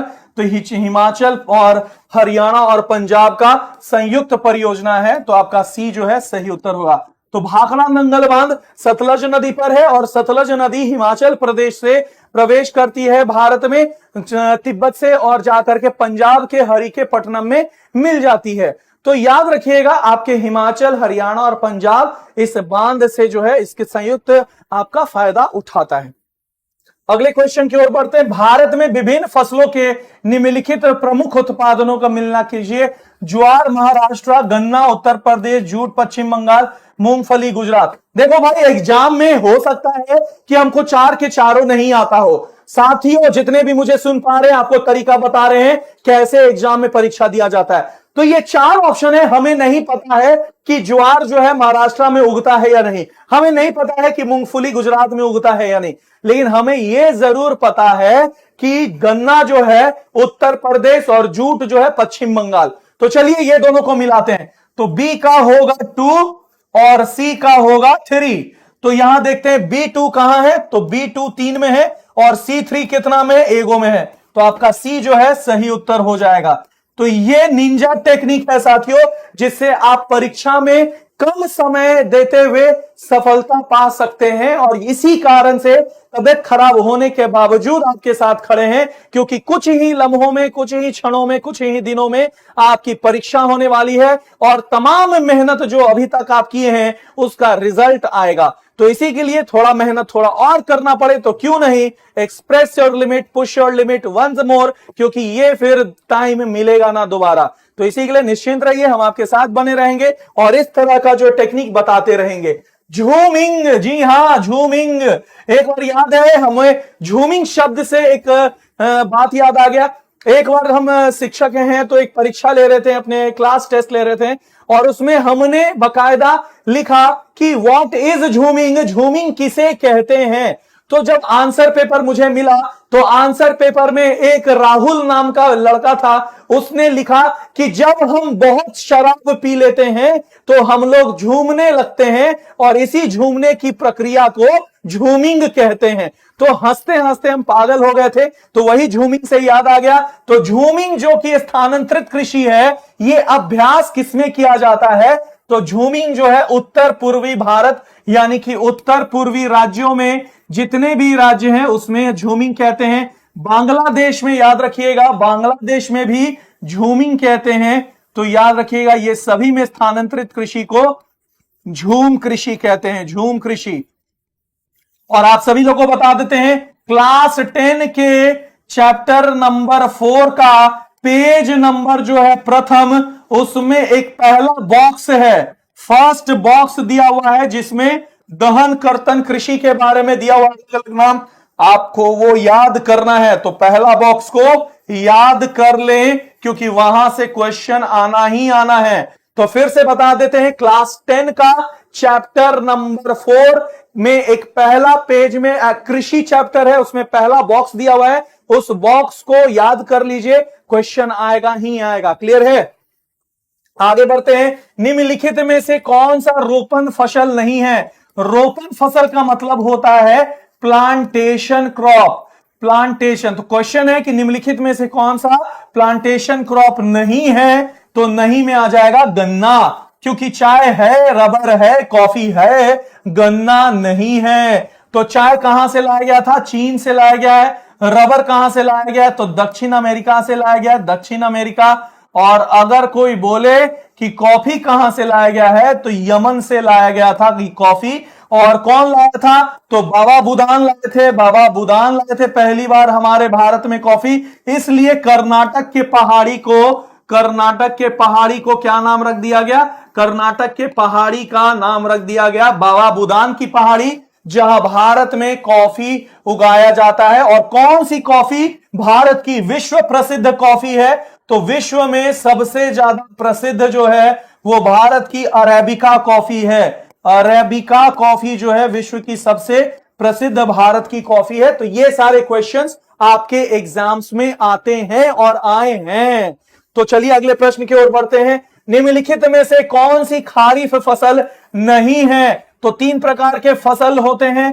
पहला फसल होता है आपका शीतकालीन, दूसरा होता है आपका फसल हो गया, दूसरा हो गया ग्रीष्मकालीन, ग्रीष्मकालीन याद रखना है कालीन। और तीसरा हो गया आपका वर्षाकालीन, वर्षाकालीन साथियों, वर्षाकालीन।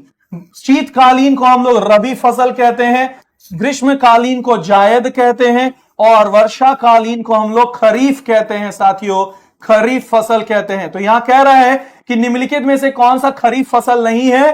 तो भैया आपका कौन सा नहीं है? तो सरसों जो है ये खरीफ नहीं है क्योंकि ये रबी फसल है। सरसों, मटर ये सब जो है आपका रबी फसल है, रबी फसल। तो याद रखिएगा रबी फसल हो गया सरसों। तो आपका डी जो है सही उत्तर हो जाएगा। अगले क्वेश्चन की ओर बढ़ते हैं। निम्नलिखित कथनों पर विचार कीजिए और कौन सा सही है वो बताइए। एक स्टेट जहां नगदी फसल को बिक्री के लिए उगाया जाता है उसे बागवानी खेती के रूप में जाना जाता है। वेरी गुड, सही बात है। बागवानी का इंग्लिश, हमारे इंग्लिश वाले निराश नहीं होइएगा, इसको हॉर्टिकल्चर कहते हैं। और हॉर्टिकल्चर का मतलब होता है, याद रखना है, कि जहां बागवान हो, यानी कि वैसा वृक्ष जिसके फल सब्जियां जो है केवल बेचने हेतु जो है उगाए जाते हो। उसके बाद उड़ीसा में स्लैश और बर्न कृषि को ब्रिंगा के नाम से जानते हैं, यह भी सही बात है। उड़ीसा का स्थानांतरित कृषि को ब्रिंगा के नाम से जानते हैं। तो 1 और 2 दोनों सही है, यानी कि सी जो है आपका सही उत्तर है। क्लियर है? तो सही उत्तर है। इस तरह के प्रश्न पूछे जाते हैं, इस तरह के प्रश्न पूछे जाते हैं कि वाणिज्य कृषि क्या होता है। वाणिज्य कृषि का मतलब जिनका मुख्य उद्देश्य व्यापार करना हो। निर्वहन कृषि किसे कहते हैं? जिसका मुख्य उद्देश्य अपना और अपनों का पेट पालन हो। रोपण कृषि किसे कहते हैं? जिसको एक स्थान से दूसरे स्थान पर रोपा जाता हो। और स्थानांतरित कृषि किसे कहते हैं? तो कर्तन दहन कृषि को, यानी कि पहले काटो फिर जलाओ और जला करके उसके राखों पर जो कृषि की जाती है उसे कर्तन दहन कृषि कहते हैं। तो इस प्रकार की कृषियां जो है आपको पता होनी चाहिए परीक्षा के लिए। आगे क्वेश्चन की ओर बढ़ते हैं। अगला जो हमारा क्वेश्चन है, अगला क्वेश्चन हमारा, निम्नलिखित कथनों पर विचार कीजिए। मुगल रेशम असम से जुड़ा हुआ है। तो जी हां, यह बात सही है। भारत में पीली क्रांति तिलहन से जुड़ी हुई है, यह बात सही है। तो जब भी मूगा रेशम की बात करेंगे, मूगा रेशम क्वेश्चन आ सकता है आपके परीक्षा में कि मूगा रेशम जो है कहां पाया जाता है? तो असम में इसकी होती है, पाई जाती है। और पीली क्रांति जो है ये तिलहन से, यानी कि ऑयल सीड से जुड़ी हुई है, ऑयल सीड से। तो याद रखिएगा दोनों 1 और 2, यानी कि सी जो है आपका सही उत्तर है। याद रखिएगा सी जो है सही उत्तर है। अगले क्वेश्चन की ओर बढ़ते हैं। अगला जो हमारा क्वेश्चन है वो क्या है? अगला क्वेश्चन है, निम्नलिखित कथनों पर विचार कीजिए। तो भारत दुनिया में गन्ने का दूसरा सबसे बड़ा उत्पादक है। उत्तर प्रदेश भारत का सबसे बड़ा गन्ना उत्पादक है। तो जी हां, भारत में गन्ना का दूसरा सबसे बड़ा उत्पादक है और यूपी सबसे ज्यादा। तो भारत कौन है विश्व का सबसे पहला? तो गन्ना में सबसे पहला है ब्राजील। ब्राजील जो है प्रथम उत्पादक है और सेकंड नंबर पे हमारा भारत है। और याद रखिएगा भारत में भी कौन है? तो भारत में जो है हमारा यूपी है, सर्वाधिक उत्पादकता जो है उत्पादक राज्य है। और एक बात और बता देते हैं, वार्षिक फसल यानी कि 1 ईयर क्रॉप, 1 ईयर क्रॉप किसे कहते हैं? वार्षिक फसल यानी कि ईयरली क्रॉप किसे कहते हैं? तो ईयरली क्रॉप का जो है ये आपके गन्ना को ही बोला जाता है। ये क्वेश्चन टीआरई में आ चुका है। तो आपका दोनों जो है सही है, यानी कि 1 और 2, यानी कि सी जो है आपका सही उत्तर है। Am I clear? देखिए हम समझ सकते हैं परीक्षा की घड़ी जो है नजदीक आ रही है, परीक्षा जो है नजदीक आ रहा है और आपके मन में व्याकुलता होगा, आपके मन में परेशानी होगी कि इस बार होगा या नहीं होगा, और आपके मन में जो अभी तक बातें नहीं चल रही थी वो भी बातें चलेंगी कि क्या होगा अगर नहीं होगा। मां बाप इतने मेहनत से पैसा जमा करके जो है हमें पढ़ाए हैं, तो क्या होगा। तो डरने की बात नहीं है साथियों, आपके साथ हम लोग थे, हैं और रहेंगे। और कहते हैं ना कि लाख आए मुश्किलें जीवन में, उन मुश्किलों को पार कर जाना है, और लक्ष्य रख दे कोई सागर से भी दूर, उस सागर को भी लांग जाना है। बस जुनून हौसला इतना रखो कि सोचो कि हमें अपने सफलता को कदमों पर झुकाना है, कदमों पर झुकाना है। तो बस यही सोच के साथ आगे बढ़ो कि सफलता को इस बार हम अपने कदमों पर झुकाएंगे, कोई भी हाल में इस बार हम ही को सफल होना है। तो इस अगर सोच के साथ आगे बढ़ोगे तो 110% जो है आप सफल हो जाओगे। तो चलिए अगले क्वेश्चन की ओर बढ़ते हैं। अगला क्वेश्चन है, निम्नलिखित में से कौन सा भारतीय कृषि में कम उत्पादकता का कारण है। तो भूमि पर जनसंख्या दबाव, बिल्कुल ये कारण है। तो यहां नहीं बोल रहा है। तो प्रचलन बेरोजगारी, बिल्कुल।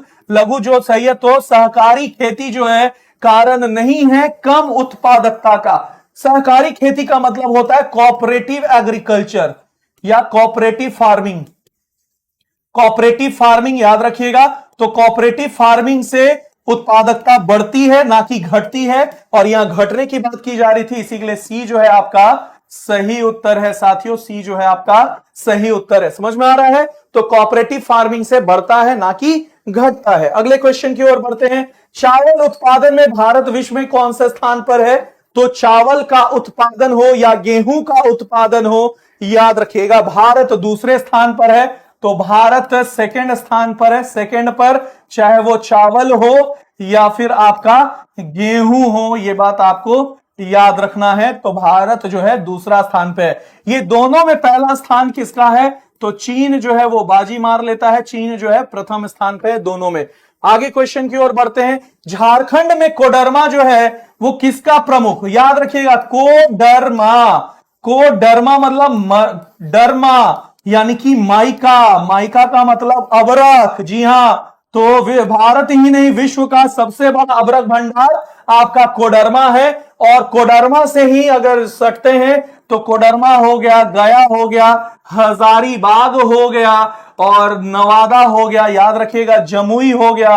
और बिहार में अगर कोई पूछे बिहार में सर्वाधिक अबरख का भंडार कौन है, तो नवादा। तो याद रखिएगा जो भी रांची जाते हैं वो नवादा जिले से कोडरमा घाटी में प्रवेश करते हैं, यानी कि कोडरमा घाटी से सटा हुआ बिहार का जिला आपका कौन है, तो वो आपका नवादा है। और नवादा में मस्को साइट अबरख का एक आपका अयस्क है, मस्को साइट एक रूप है, सर्वाधिक नवादा में पाया जाता है। क्लियर है। आगे की ओर बढ़ते हैं। अगला क्वेश्चन हमारा, बिहार शिक्षक भर्ती 4.0 पीआरटी 1.5 तक, अगर 1 से 5वें तक का अगर आप पढ़ाई करना चाहते हैं तो केवल 999 में ही हमारे साथ जुड़िए। यहां आपको बहुत ही शानदार पढ़ाया जाएगा और आपके तमाम सिलेबसों को टाइम पर कंप्लीट करवा दिया जाएगा, निश्चिंत रहिएगा। तो आज ही जुड़िए द ऑफिसर्स एकेडमी के साथ।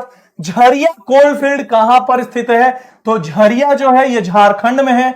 तो जा झार के, तो झारखंड का ये बात था कि यह तू बाकी एतवार के, जा झार के, तो झार मतलब झरिया।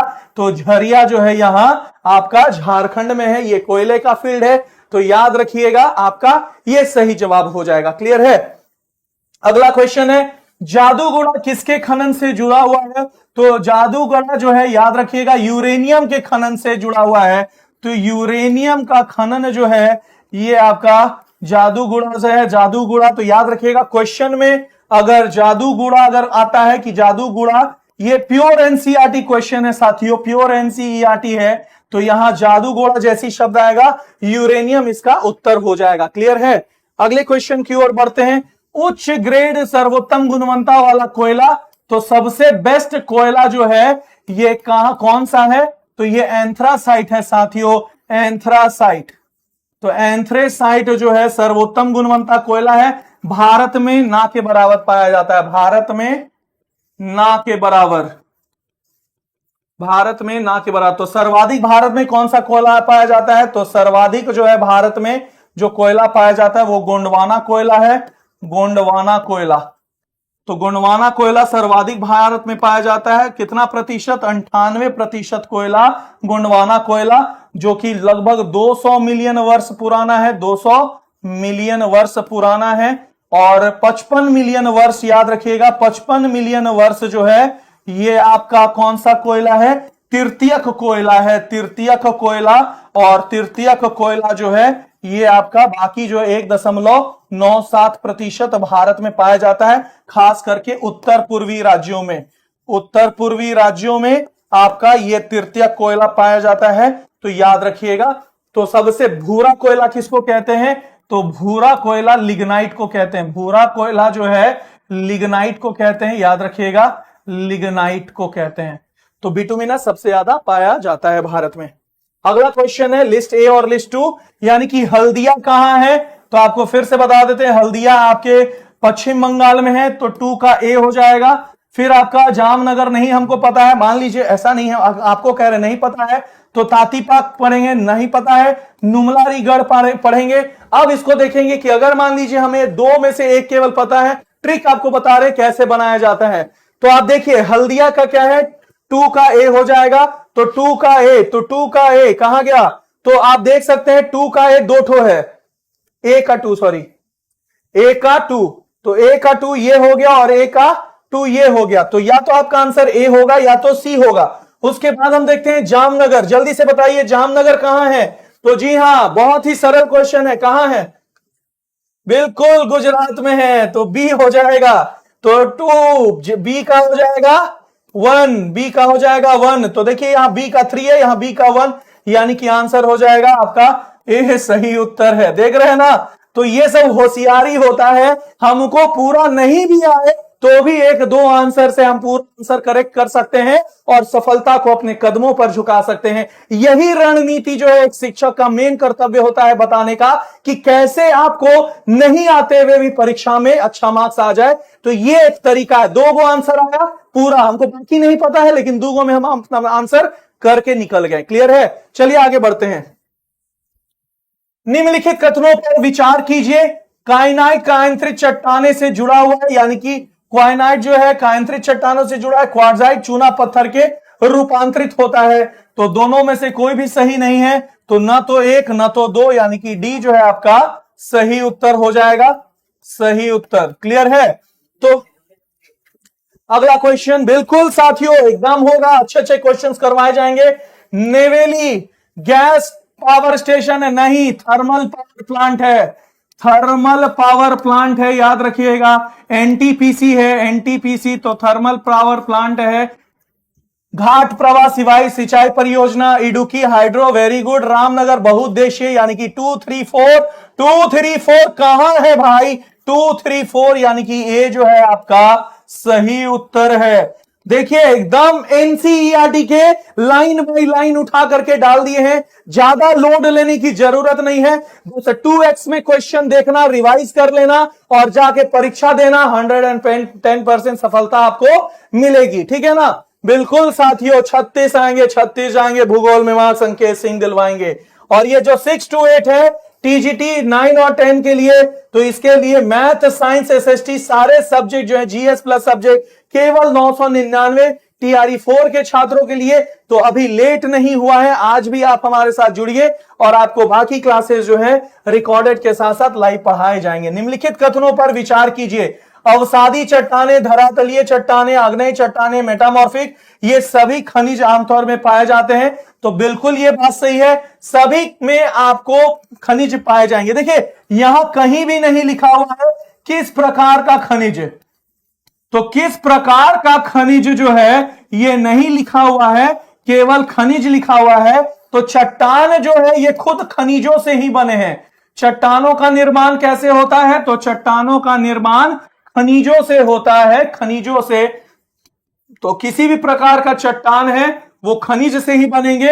हाँ, धात्विक खनिज, अधात्विक बोलता तो थोड़ा परेशानी हो सकता था, लेकिन खनिज लिखा हुआ है तो सभी हो जाएगा, डी सही उत्तर हो जाएगा। समझ में आ रहा है ना?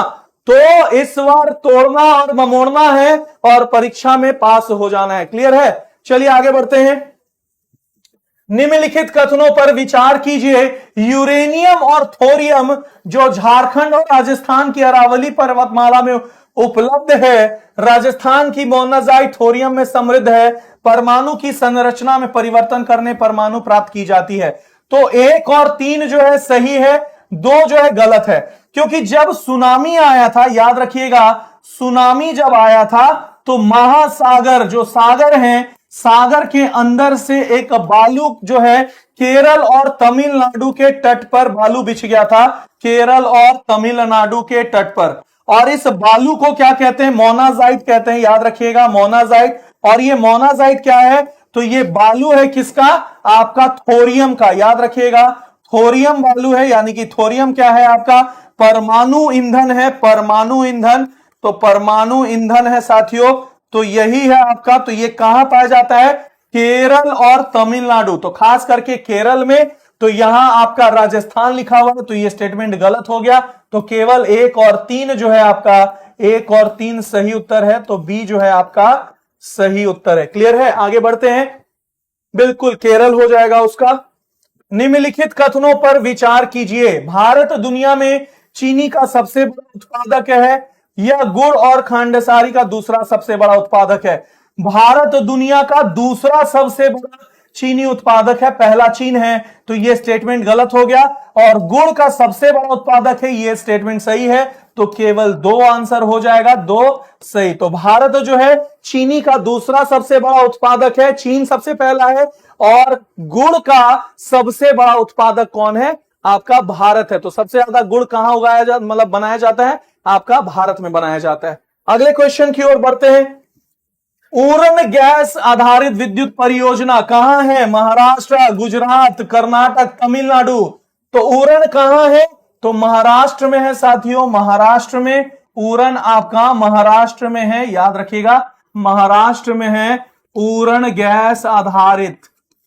तो गैस आधारित याद रखिएगा महाराष्ट्र में है। तो ये आपका सही उत्तर हो जाएगा। ये सब प्लीज एक बार एग्जाम से पहले ये सब नाम देख लीजिएगा, क्वेश्चन पूछ देगा, क्वेश्चन पूछ देगा। तो निश्चिंत रहिएगा, एग्जाम से पहले फिर से एक बार 2x के स्पीड में हमारे पीआरटी 628 टीजीटी पीजीटी के स्टूडेंट सभी लोग जो हैं एक बार क्लास 9 और 10 के खास करके 2x के स्पीड में क्वेश्चंस देख लीजिएगा जाने से पहले।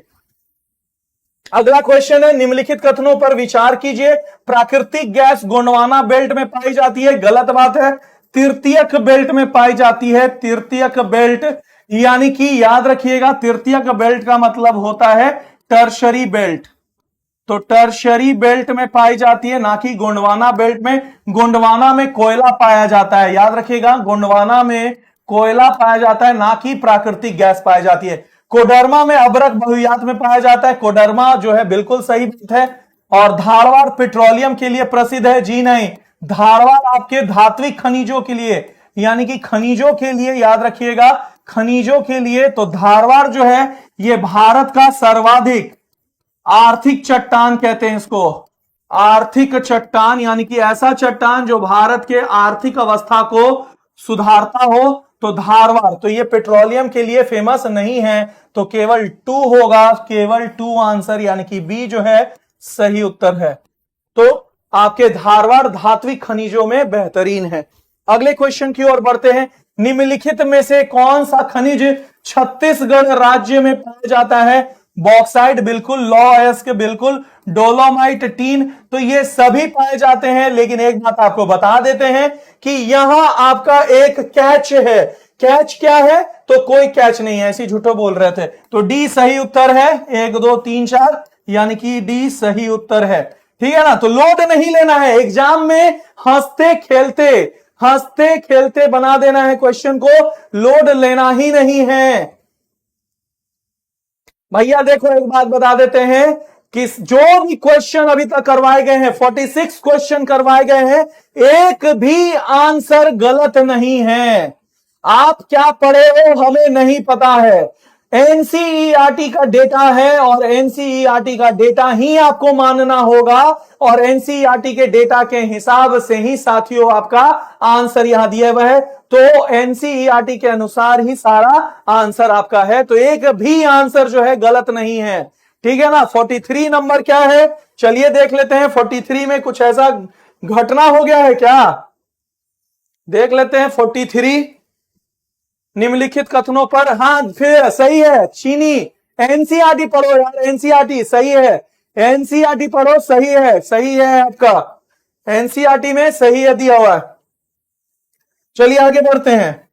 निम्नलिखित कथनों पर विचार कीजिए। बालाघाट मैंगनीज भंडार, तो बालाघाट कहां है, मध्य प्रदेश। तो मध्य प्रदेश भारत का वह राज्य है जहां मैंगनीज भंडार पाया जाता है। 1 टन इस्पात स्टील बनाने के लिए 10 किलो मैंगनीज का इस्तेमाल होता है। मैंगनीज याद रखना है, मैंगनीज जो है इस्तेमाल होता है 10 किलो मैंगनीज का। मंझवा अपनी हीरे की खदानों के लिए जानी जाती है, बिल्कुल सही स्टेटमेंट है। तो एक और दोनों सही स्टेटमेंट है, तो दोनों सही उत्तर है साथियों, दोनों जो है आपका सही उत्तर है, ठीक है ना भाई। हम देख लिए हैं, ओके, ऑप्शन 2 भी देख लिए हैं। भारत गुड़ का सबसे बड़ा उत्पादक है, मतलब है। और यहां मंझगौं जो है हीरे की खदानों के लिए जानी जाती है। बालाघाट मैग्नीशियम के भंडार हैं, तो एनसीईआरटी सही है, ठीक है ना। चलिए, गुड़ वाला सही लिखे हैं भाई, गुड़ वाला भारत सबसे बड़ा उत्पादक है गुड़ में। पहली जूट मिल कब स्थापित की गई थी, तो रिसरा कोलकाता में पहली जो है, रिसरा कोलकाता में पहला जूट मिल यानी कि पटसन मिल जो है आपका स्थापित किया गया था, याद रखिएगा, रिसरा कोलकाता। ये क्वेश्चन आ सकता है आपके टीआरई में, तो याद रखिएगा ये टीआरई में क्वेश्चन आ सकता है, याद रखिएगा। क्लियर है। अरे भाई कौन है ये, कौन है साथी लोग, आप लोग कमेंट नहीं देख रहे हो, कोई बुड़बक है भाई, ये हमको डाटा दे रहा है। जानते हो कौन डाटा दे रहा है, ये हमको 2024 का डाटा दे रहा है, कोई बोका बच्चा है, हमको 2024 का डाटा दे रहा है। पागल उगल हो क्या जी। हम यहाँ क्या पढ़ा रहे हैं, एनसीईआरटी क्लास 10 पढ़ा रहे हैं, एनसीईआरटी। तो यहां जो भी डेटा है आपके एनसीईआरटी के अनुसार है। और आपके बिहार शिक्षक भर्ती में वो क्या पूछता है कि 2001 में क्या था, 2005 में क्या था, 1999 में क्या था, तो उसको नहीं मतलब है कि 2024 में क्या है, उसको एनसीईआरटी से मतलब है। और यहां देख नहीं रहे हो, एनसीईआरटी क्लास 10 भूगोल लिखा हुआ है, तो डेटा एनसीईआरटी के अनुसार है। क्या तुम हमको 2001 और 2024 का आंकड़ा दे रहे हो यार, गजब हाल है, ऐसे मत करो, आई एम वेरी डिप्रेस्ड, ठीक है ना। चलिए आगे बढ़ते हैं। निम्नलिखित में से कौन सा उद्योग कच्चे माल के रूप में चूना पत्थर का उपयोग करता है, तो निम्नलिखित में से कौन सा उद्योग कच्चे माल में चूना पत्थर का उपयोग करता है। सीमेंट उद्योग जो है चूना पत्थर को, यानी कि चूना पत्थर को रॉ मटेरियल की तरह इस्तेमाल करता है, तो सीमेंट बनाने में हम लोग इस्तेमाल करते हैं। और भारत का चूना भंडार कौन है, भारत का चूना भंडार आपका विंध्याचल है। कौन है, तो चूना भंडार जो है, चूना भंडार वो विंध्याचल है। कोई आपसे पूछेगा तो विंध्याचल है। बिहार में चूना भंडार कौन है, विंध्याचल पर्वत। बिहार में चूना भंडार कौन है, तो बिहार में जब भी बात करेंगे बिहार का चूना भंडार, तो बिहार का 2 जिला ऐसा है जहां चूना भंडार है, वो है आपका, एक है रोहतास और दूसरा है कैमूर। तो कैमूर और रोहतास चूना भंडार है बिहार का। Am I clear. और इसे सीमेंट बनाने में काम आता है। जी हाँ, पीजीटी वाले छात्र निराश नहीं होना है, क्योंकि जिस तरह से पीआरटी 628 और टीजीटी हम पढ़ाते हैं, पीजीटी भी उतना ही अपने पूरे संप्रभुता के साथ, ईमानदारी के साथ, निष्ठा के साथ आपको पढ़ाते हैं। तो पीजीटी वाले निराश नहीं होना है, आपको भी जीएस प्लस सब्जेक्ट केवल 999 रुपए में ही पढ़ाया जाएगा। कोई भेदभाव नहीं करता है द ऑफिसर्स एकेडमी, क्योंकि यहां हमारे यहां सभी लोग जो हैं बराबर हैं और सभी को शिक्षा जो है वो मिलनी चाहिए, यही हमारा सोच है। पढ़ेगा बिहार तभी तो भैया बढ़ेगा बिहार, है कि नहीं।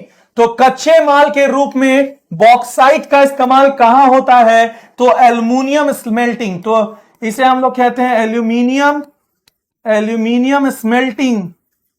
तो एल्यूमिनियम बनाने में हम लोग बॉक्साइट का इस्तेमाल करते हैं, बॉक्साइट। और भारत में सर्वाधिक बॉक्साइट उड़ीसा राज्य में है, उड़ीसा राज्य में सर्वाधिक बॉक्साइट पाया जाता है, उत्पादन होता है सर्वाधिक। तो याद रखिएगा बॉक्साइट एल्यूमिनियम। क्लियर है, जंग नहीं लगता है इसलिए। आगे बढ़ते हैं। कौन सा देश इस्पात का सबसे बड़ा उत्पादक है? भारत, चीन, जापान और न्यूजीलैंड। जल्दी से बताइएगा, भारत कौन सा देश इस्पात का सबसे बड़ा उत्पादक है, यानी कि स्टील का सबसे बड़ा उत्पादक कौन है? अब ये तो बता दो यार, कौन सा देश स्टील, इस्पात मतलब स्टील होता है। अब ये तो क्वेश्चन बता दो, क्या होगा इसका सही?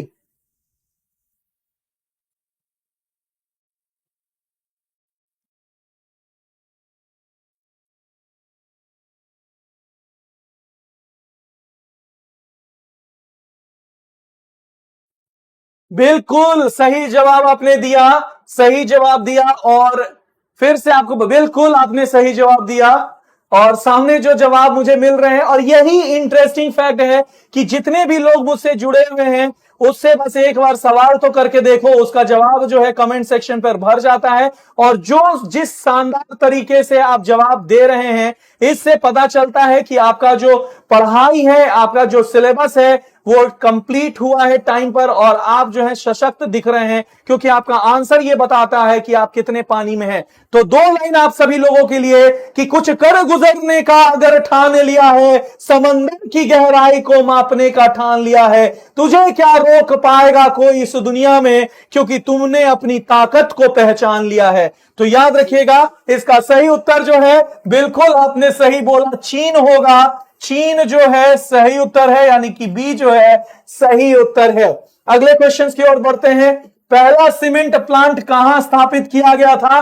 तो याद रखिएगा, उड़ीसा, तमिलनाडु, पश्चिम बंगाल, राजस्थान। जल्दी से बताइए कि पहला पहला स्टील सीमेंट प्लांट, जल्दी से बताइए, पहला सीमेंट प्लांट क्या वो तमिलनाडु है? साथियों, आपको हम क्या बताएं, सीमेंट का उत्पादन, सीमेंट का उत्पादन साथियों किससे होता है? तो सीमेंट का उत्पादन चूना पत्थर से होता है। और चूना पत्थर की अगर बात करते हैं, तो सर्वाधिक आपके चूना पत्थर जो है वो कहां पाए जाते हैं? तो उस हिसाब से आपको आंसर देना है साथियों। जल्दी से बताइए, first cement plant in India, first cement plant in India. हम अब चाहते हैं कि आप जवाब दें, आप जवाब दें। तो इसका सही उत्तर क्या हो जाएगा?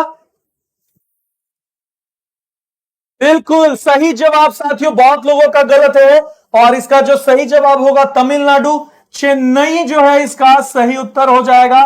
चेन्नई में पहला सीमेंट प्लांट जो है स्थापित किया गया था, तो बी जो है आपका सही उत्तर हो जाएगा। बहुत लोगों का गलत हुआ, और यही हम चाहते थे कि ज्यादा तारीफ मत कर दो, नहीं तो अक्सर लोगों का गलत होने लगता है। तो यहां थोड़ा तारीफ कर दिए, और अक्सर बहुत सारे लोगों का गलत हो गया। तो ये तमिलनाडु, चेन्नई, वेरी गुड। मद्रास बहुत लोग लिख रहे हैं, सही लिख रहे हैं, मद्रास भी कह सकते हैं। निम्नलिखित कथनों पर विचार कीजिए। पोटैश पूरी तरह से आयात किया जाता है। भारत नाइट्रोजन उर्वरक का दूसरा सबसे बड़ा उत्पादक है। कौन सा सही उत्तर है? पोटेशियम जो है पूरी तरह से आयात किया जाता है, यानी कि जल्दी से बताइएगा, इंपोर्ट किया जाता है।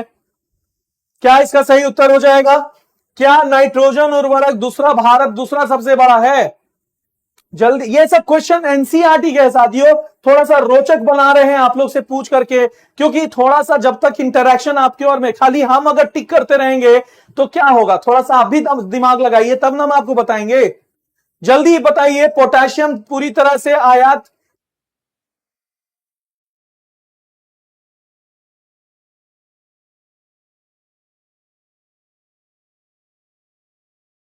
तो आप देख सकते हैं क्या हो जाएगा इसका सही उत्तर? सी सी सी सी सी। देखते हैं, सी बिल्कुल सही जवाब है, बिल्कुल सही जवाब। सी जो है सही उत्तर है साथियों, सी जो है सही उत्तर है। निम्नलिखित कथनों पर विचार कीजिए। कपड़ा उद्योग एकमात्र ऐसा उद्योग है जो आत्मनिर्भर है। बिल्कुल, cotton textile in India is self, आत्मनिर्भर भारत है कॉटन टेक्सटाइल। उसके बाद पहली सफल कपड़ा मिल 1854 मुंबई में स्थापित की गई थी। बिल्कुल सही बात है, तो दोनों सही हो जाएगा, सी जो है आपका सही उत्तर हो जाएगा। तो पूरे भारत में कॉटन कॉटन टेक्सटाइल यानी कि कपड़ा उद्योग इकलौता ऐसा उद्योग है जिसमें आत्मनिर्भर है भारत, और ये इतिहास से शुरू होता है कपास का खेती। और 1854 में हमारा पहला जो है मुंबई में आपका मिल लगा था, तो इसका सी होगा सही उत्तर। अगले क्वेश्चन, भारत का पहला उर्वरक संयंत्र कहां स्थापित किया गया था? तो सिंदरी हो जाएगा इसका आंसर।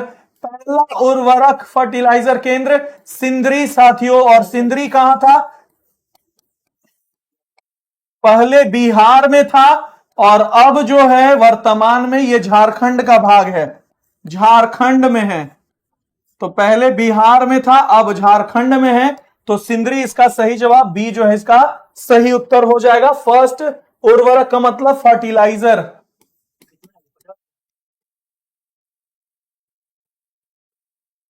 चलिए, पूरब से पश्चिम गलियारा, यानी कि ये आपका पश्चिम है और ये आपका पूर्व है। आपको बहुत बार पढ़ा है इस गलियारा को क्या कहते हैं, तो सिलचर से पोरबंदर गलियारा, सिलचर से पोरबंदर। तो एक तरफ असम में सिलचर है और एक तरफ गुजरात में पोरबंदर है। तो याद रखिएगा, इसका 3507 किलोमीटर इसकी लंबाई है और इसे NH27 भी कहते हैं।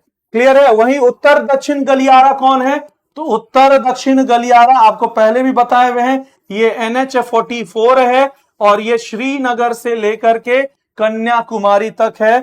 कन्याकुमारी, ये उत्तर दक्षिण गलियारा कहलाता है, उत्तर दक्षिण गलियारा। क्लियर है? उत्तर दक्षिण गलियारा कन्याकुमारी। तो गुजरात में आपका पोरबंदर सिलचर। अगला क्वेश्चन है, मारमा गांव जो है कहां है? मारमा गांव आपके गोवा में है। नाम से ही देख रहे हैं, गांव, गांव मतलब गोवा, तो मरमा गांव गोवा में अवस्थित है। उसके बाद निम्नलिखित में से कौन सा भाग पूर्वी तट के साथ सबसे गहरा लैंडलॉक बंदरगाह है? तो पूर्वी तट पे, पूर्वी तट पर आपका सबसे गहरा यानी कि डीपेस्ट और लैंडलॉक्ड, लैंडलॉक्ड जो है ये कौन सा बंदरगाह है? तो याद रखिएगा आपका विशाखापट्टनम, विशाखापट्टनम, डी जो है विशाखापट्टनम आंध्र प्रदेश में है, आंध्रा में है, आंध्रा में ये आपका सबसे गहरा और लैंडलॉक्ड है। क्लियर है? अगला क्वेश्चन है, कौन सा शब्द दो या दो से अधिक देशों के बीच व्यापार को दर्शाता है? तो अंतरराष्ट्रीय व्यापार, इंटरनेशनल ट्रेड, तो बी इसका सही उत्तर हो जाएगा। इसको इंग्लिश में कहते हैं इंटरनेशनल, इंटरनेशनल ट्रेड कहते हैं साथियों, international trade is the correct answer for this. अगला आंसर है, भारतीय रेलवे कितने जोन में? तो कितना रेलवे जोन है भारत में? रेलवे जोन इन इंडिया, तो भारतीय railway zone total 19 railway zone है, तो 19 डी आपका सही उत्तर हो जाएगा, सही उत्तर। अगले क्वेश्चंस की ओर बढ़ते हैं। अगला जो हमारा क्वेश्चन है वो है कि निम्नलिखित में से कौन सा राष्ट्रीय जलमार्ग 3 है? तो इलाहाबाद से हल्दिया के बीच 1620 किलोमीटर लंबी ये नेशनल वाटरवे 1 है। राष्ट्रीय जलमार्ग 1 है तो ये नहीं होगा, क्योंकि 3 पूछ रहा है यहां, तो ये हो जाएगा केरल में पश्चिमी तट नहर और गोदावरी और कृष्णा नदी के बीच। तो जल्दी से बताइए, बी होगा या सी होगा? बी होगा या सी होगा? तो केरल के पश्चिमी तट पर नहर जो है ये 205 किलोमीटर है लंबा, और ये आपका सही उत्तर हो जाएगा। सी जो है आपका सही उत्तर है, ये जलमार्ग 3 है। दूसरा कौन है? सदिया से डिबड़ी, याद रखिएगा ब्रह्मपुत्र नदी पर। दूसरा है NW2 है, NW2 ये है सदिया से धुबरी तक, धुबरी तक, सदिया से धुबरी तक असम में ब्रह्मपुत्र नदी पर, ब्रह्मपुत्र नदी पर। तो ये NH2 है, याद रखिएगा ये NH2 है और ये NW2 है, ये NW3 है। क्लियर है? अगले क्वेश्चन की ओर, व्यापार और कार्गो की मात्रा के मामले में मुंबई के बाद कौन है? तो चेन्नई है। भारत में सबसे ज्यादा व्यापार फर्स्ट नंबर पे मुंबई करता है, मुंबई सबसे ज्यादा व्यापार, और दूसरे नंबर पर जो है सेकंड नंबर पर कौन है? तो सेकंड पर है चेन्नई, तो चेन्नई बंदरगाह है दूसरे नंबर पे। क्लियर है? तो सी जो है आपका सही उत्तर हो जाएगा व्यापार के मामलों में। फिर तीसरा क्वेश्चन है हमारा, नेक्स्ट क्वेश्चन है कि कौन सा बंदरगाह कुदेरमुख खदानों से लौह अयस्क, तो कुदेरमुख कहां है? कर्नाटक। कुदेरमुख कहां है? कर्नाटक में खदान है लोहा का। तो मंगलोर का है, बेंगलोर का भाई, मंगलोर सी, यानी कि यह भी आपके कर्नाटक का बंदरगाह है, कर्नाटक का बंदरगाह। तो सी जो है आपका सही उत्तर हो जाएगा।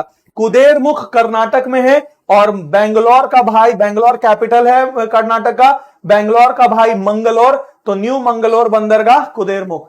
क्लियर है? नेक्स्ट क्वेश्चन की ओर बढ़ते हैं। निम्नलिखित कथनों पर विचार कीजिए। NH2 भारत का सबसे लंबा राष्ट्रीय राजमार्ग है, गलत बात है। एनसीईआरटी में देखोगे तो इसे NH7 कहा गया है। NH7 वर्तमान में NH44 है, NH7 का नाम बदल करके आपका NH44 रख दिया गया है, लेकिन एनसीईआरटी में NH7 लिखा हुआ है, तो आपका यह स्टेटमेंट NH2 गलत है। NH4 महाराष्ट्र से नहीं गुजरता है, यह भी स्टेटमेंट गलत है। यह महाराष्ट्र से ही होकर गुजरता है NH4, तो महाराष्ट्र से ही होकर गुजरता है। तो आपका ना तो एक है ना तो दो, तो डी जो है सही उत्तर हो जाएगा। याद रखिएगा, डी जो है आपका सही उत्तर। भारत का देखिए हम जानते हैं भारत में 18 रेलवे जोन है, हम जानते हैं साथियों, ठीक है ना। लेकिन एनसीईआरटी में 19 लिखा हुआ है, 19 लिखा हुआ है, क्लियर है। और एनसीईआरटी को देखते हुए हमने टिक किया है। फिर हम अगर 18 मारते तो आप कहते हैं कि सर एनसीईआरटी में 19 ये 19 दिया हुआ है और आप 18 टिक किए हुए हैं। समझ में आ रहा है ना?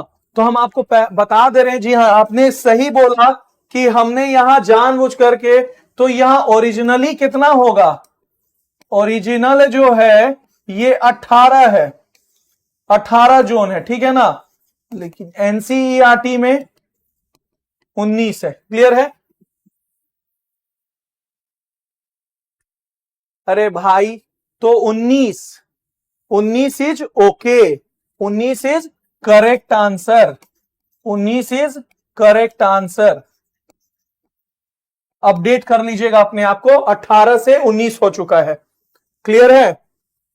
आगे की ओर बढ़ते हैं। भारत की स्वर्णिम चतुर्भुज परियोजना दिल्ली, मुंबई, चेन्नई, कन्याकुमारी से होकर गुजरती है, गलत बात है। कन्याकुमारी के जगह कोलकाता होगा, कोलकाता, तो ये स्टेटमेंट गलत है। स्वर्णिम चतुर्भुज एक प्रमुख वायु मार्ग है, ये गलत स्टेटमेंट है। सड़क मार्ग है, क्या है? सड़क मार्ग। तो ना तो एक होगा ना तो दो होगा, तो ना तो एक ना तो दो, तो डी इसका सही उत्तर हो जाएगा। क्लियर है? डी इसका सही उत्तर हो जाएगा, क्लियर है। चलिए आगे बढ़ते हैं। निम्नलिखित कथनों पर विचार कीजिए और सही बताइए। राष्ट्रीय राजमार्ग और राज्य राजमार्ग रखरखाव केंद्रीय लोक सेवा, तो देखो राष्ट्रीय राजमार्गों को CPWD करता है, राज्य राजमार्ग को PWD करता है, तो दोनों को CWD नहीं करता है, तो यह गलत स्टेटमेंट हो गया। जिला सड़कों को रखरखाव PWD नहीं करता है, वो इसका करता है, तो जिला वाले को जिला परिषद करता है। कौन करता है? जिला परिषद करता है, याद रखिएगा, जिला परिषद करता है। तो ये भी स्टेटमेंट गलत है, तो ना तो एक ना तो दो, डी जो है आपका सही उत्तर है।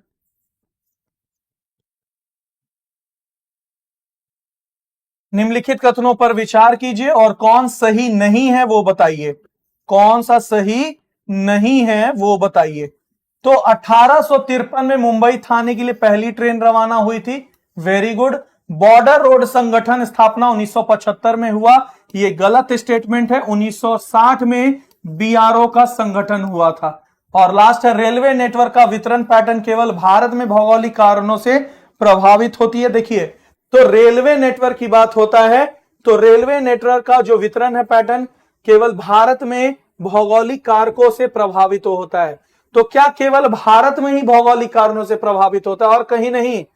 तो यहां अगर बात करते हैं तो ये केवल शब्द जो है ये गलत हो जाता है, लेकिन जी हां भारत में भौगोलिक कारणों से ये होता है, तो आपका आंसर क्या हो जाएगा, 1 और 3 हो जाएगा। तो 1 और 3 बी जो है आपका सही उत्तर है। इसको हम लोग ऐसे भी बना सकते हैं, 2 अगर गलत है तो सबका 2 गलत है, तो 1 और 3 सही है, तो 1 और 3 सही। नेक्स्ट क्वेश्चन है, पारादीप बंदरगाह 2 बंदरगाहों की भीड़भाड़ को कम करने के लिए बना था। तो ये आपका भारत है, यहां है कोलकाता। यहां कौन सा बंदरगाह है, यहां कोलकाता बंदरगाह है, कोलकाता बंदरगाह। और यहां है आपका विशाखापट्टनम। विशाखापट्टनम याद रखिएगा, विशाखापट्टनम, विशाखापट्टनम। और ये दोनों के बंदरगाहों को कम करने के लिए यहां पाराद्वीप बना था, पाराद्वीप, ठीक है ना। तो पाराद्वीप का निर्माण हुआ था कलकत्ता और विशाखापट्टनम को कम करने के लिए। तो ए, तो उड़ीसा में है। नेक्स्ट क्वेश्चन है आपका, निम्नलिखित में से कौन सा कथन सही है। हल्दिया उड़ीसा में है, गलत बात है। हल्दिया जो है कोलकाता में है, कोलकाता। पाराद्वीप पश्चिम बंगाल में है, गलत स्टेटमेंट में है। पाराद्वीप उड़ीसा में है। कांडला गुजरात में है, वेरी गुड, सही बात है। और कांडला को ही दीनदयाल कहते हैं, दीनदयाल, ठीक है ना। मार्मागांव कर्नाटक में है, गलत बात है। मार्मागांव गोवा में है। तो कौन सा स्टेटमेंट सही है, तो कांडला वाला सही है, यानी कि सी जो है आपका सही उत्तर है। नेक्स्ट क्वेश्चन, सूची 1 को सूची 2 से मिलाना है और सही उत्तर का चयन करना है। कांडला हो जाएगा गुजरात, तो ए का हो जाएगा 4, ए का हो जाएगा 4। फिर हो जाएगा नव सेवा, तो ये महाराष्ट्र हो जाएगा, तो बी का हो जाएगा ए, बी का हो जाएगा 1, तो 1 जो है वो बी, तो बी 1। तो यहां मिला लेते हैं, बी में 1 कहां कहां है, तो यहां और यहां है। और 4 में ए कहां है, तो ए 4 में ये दोनों जगह है। पारादीप कहां है, उड़ीसा में, तो 2 का हो जाएगा सी। तो सी में 2 कहां है, यहां है, तो आपका आंसर हो जाएगा सी। तो याद रखिएगा सी जो है आपका उत्तर है। क्लियर है। तो तूतीकोरिन कहां है, तमिलनाडु, तो डी हो जाएगा। क्लियर है। चलिए, तो ये एनसीईआरटी क्लास 10 का जो क्वेश्चन है वो समाप्त हो गया। उम्मीद करते हैं कि आज का सेशन आपको समझ में आया होगा।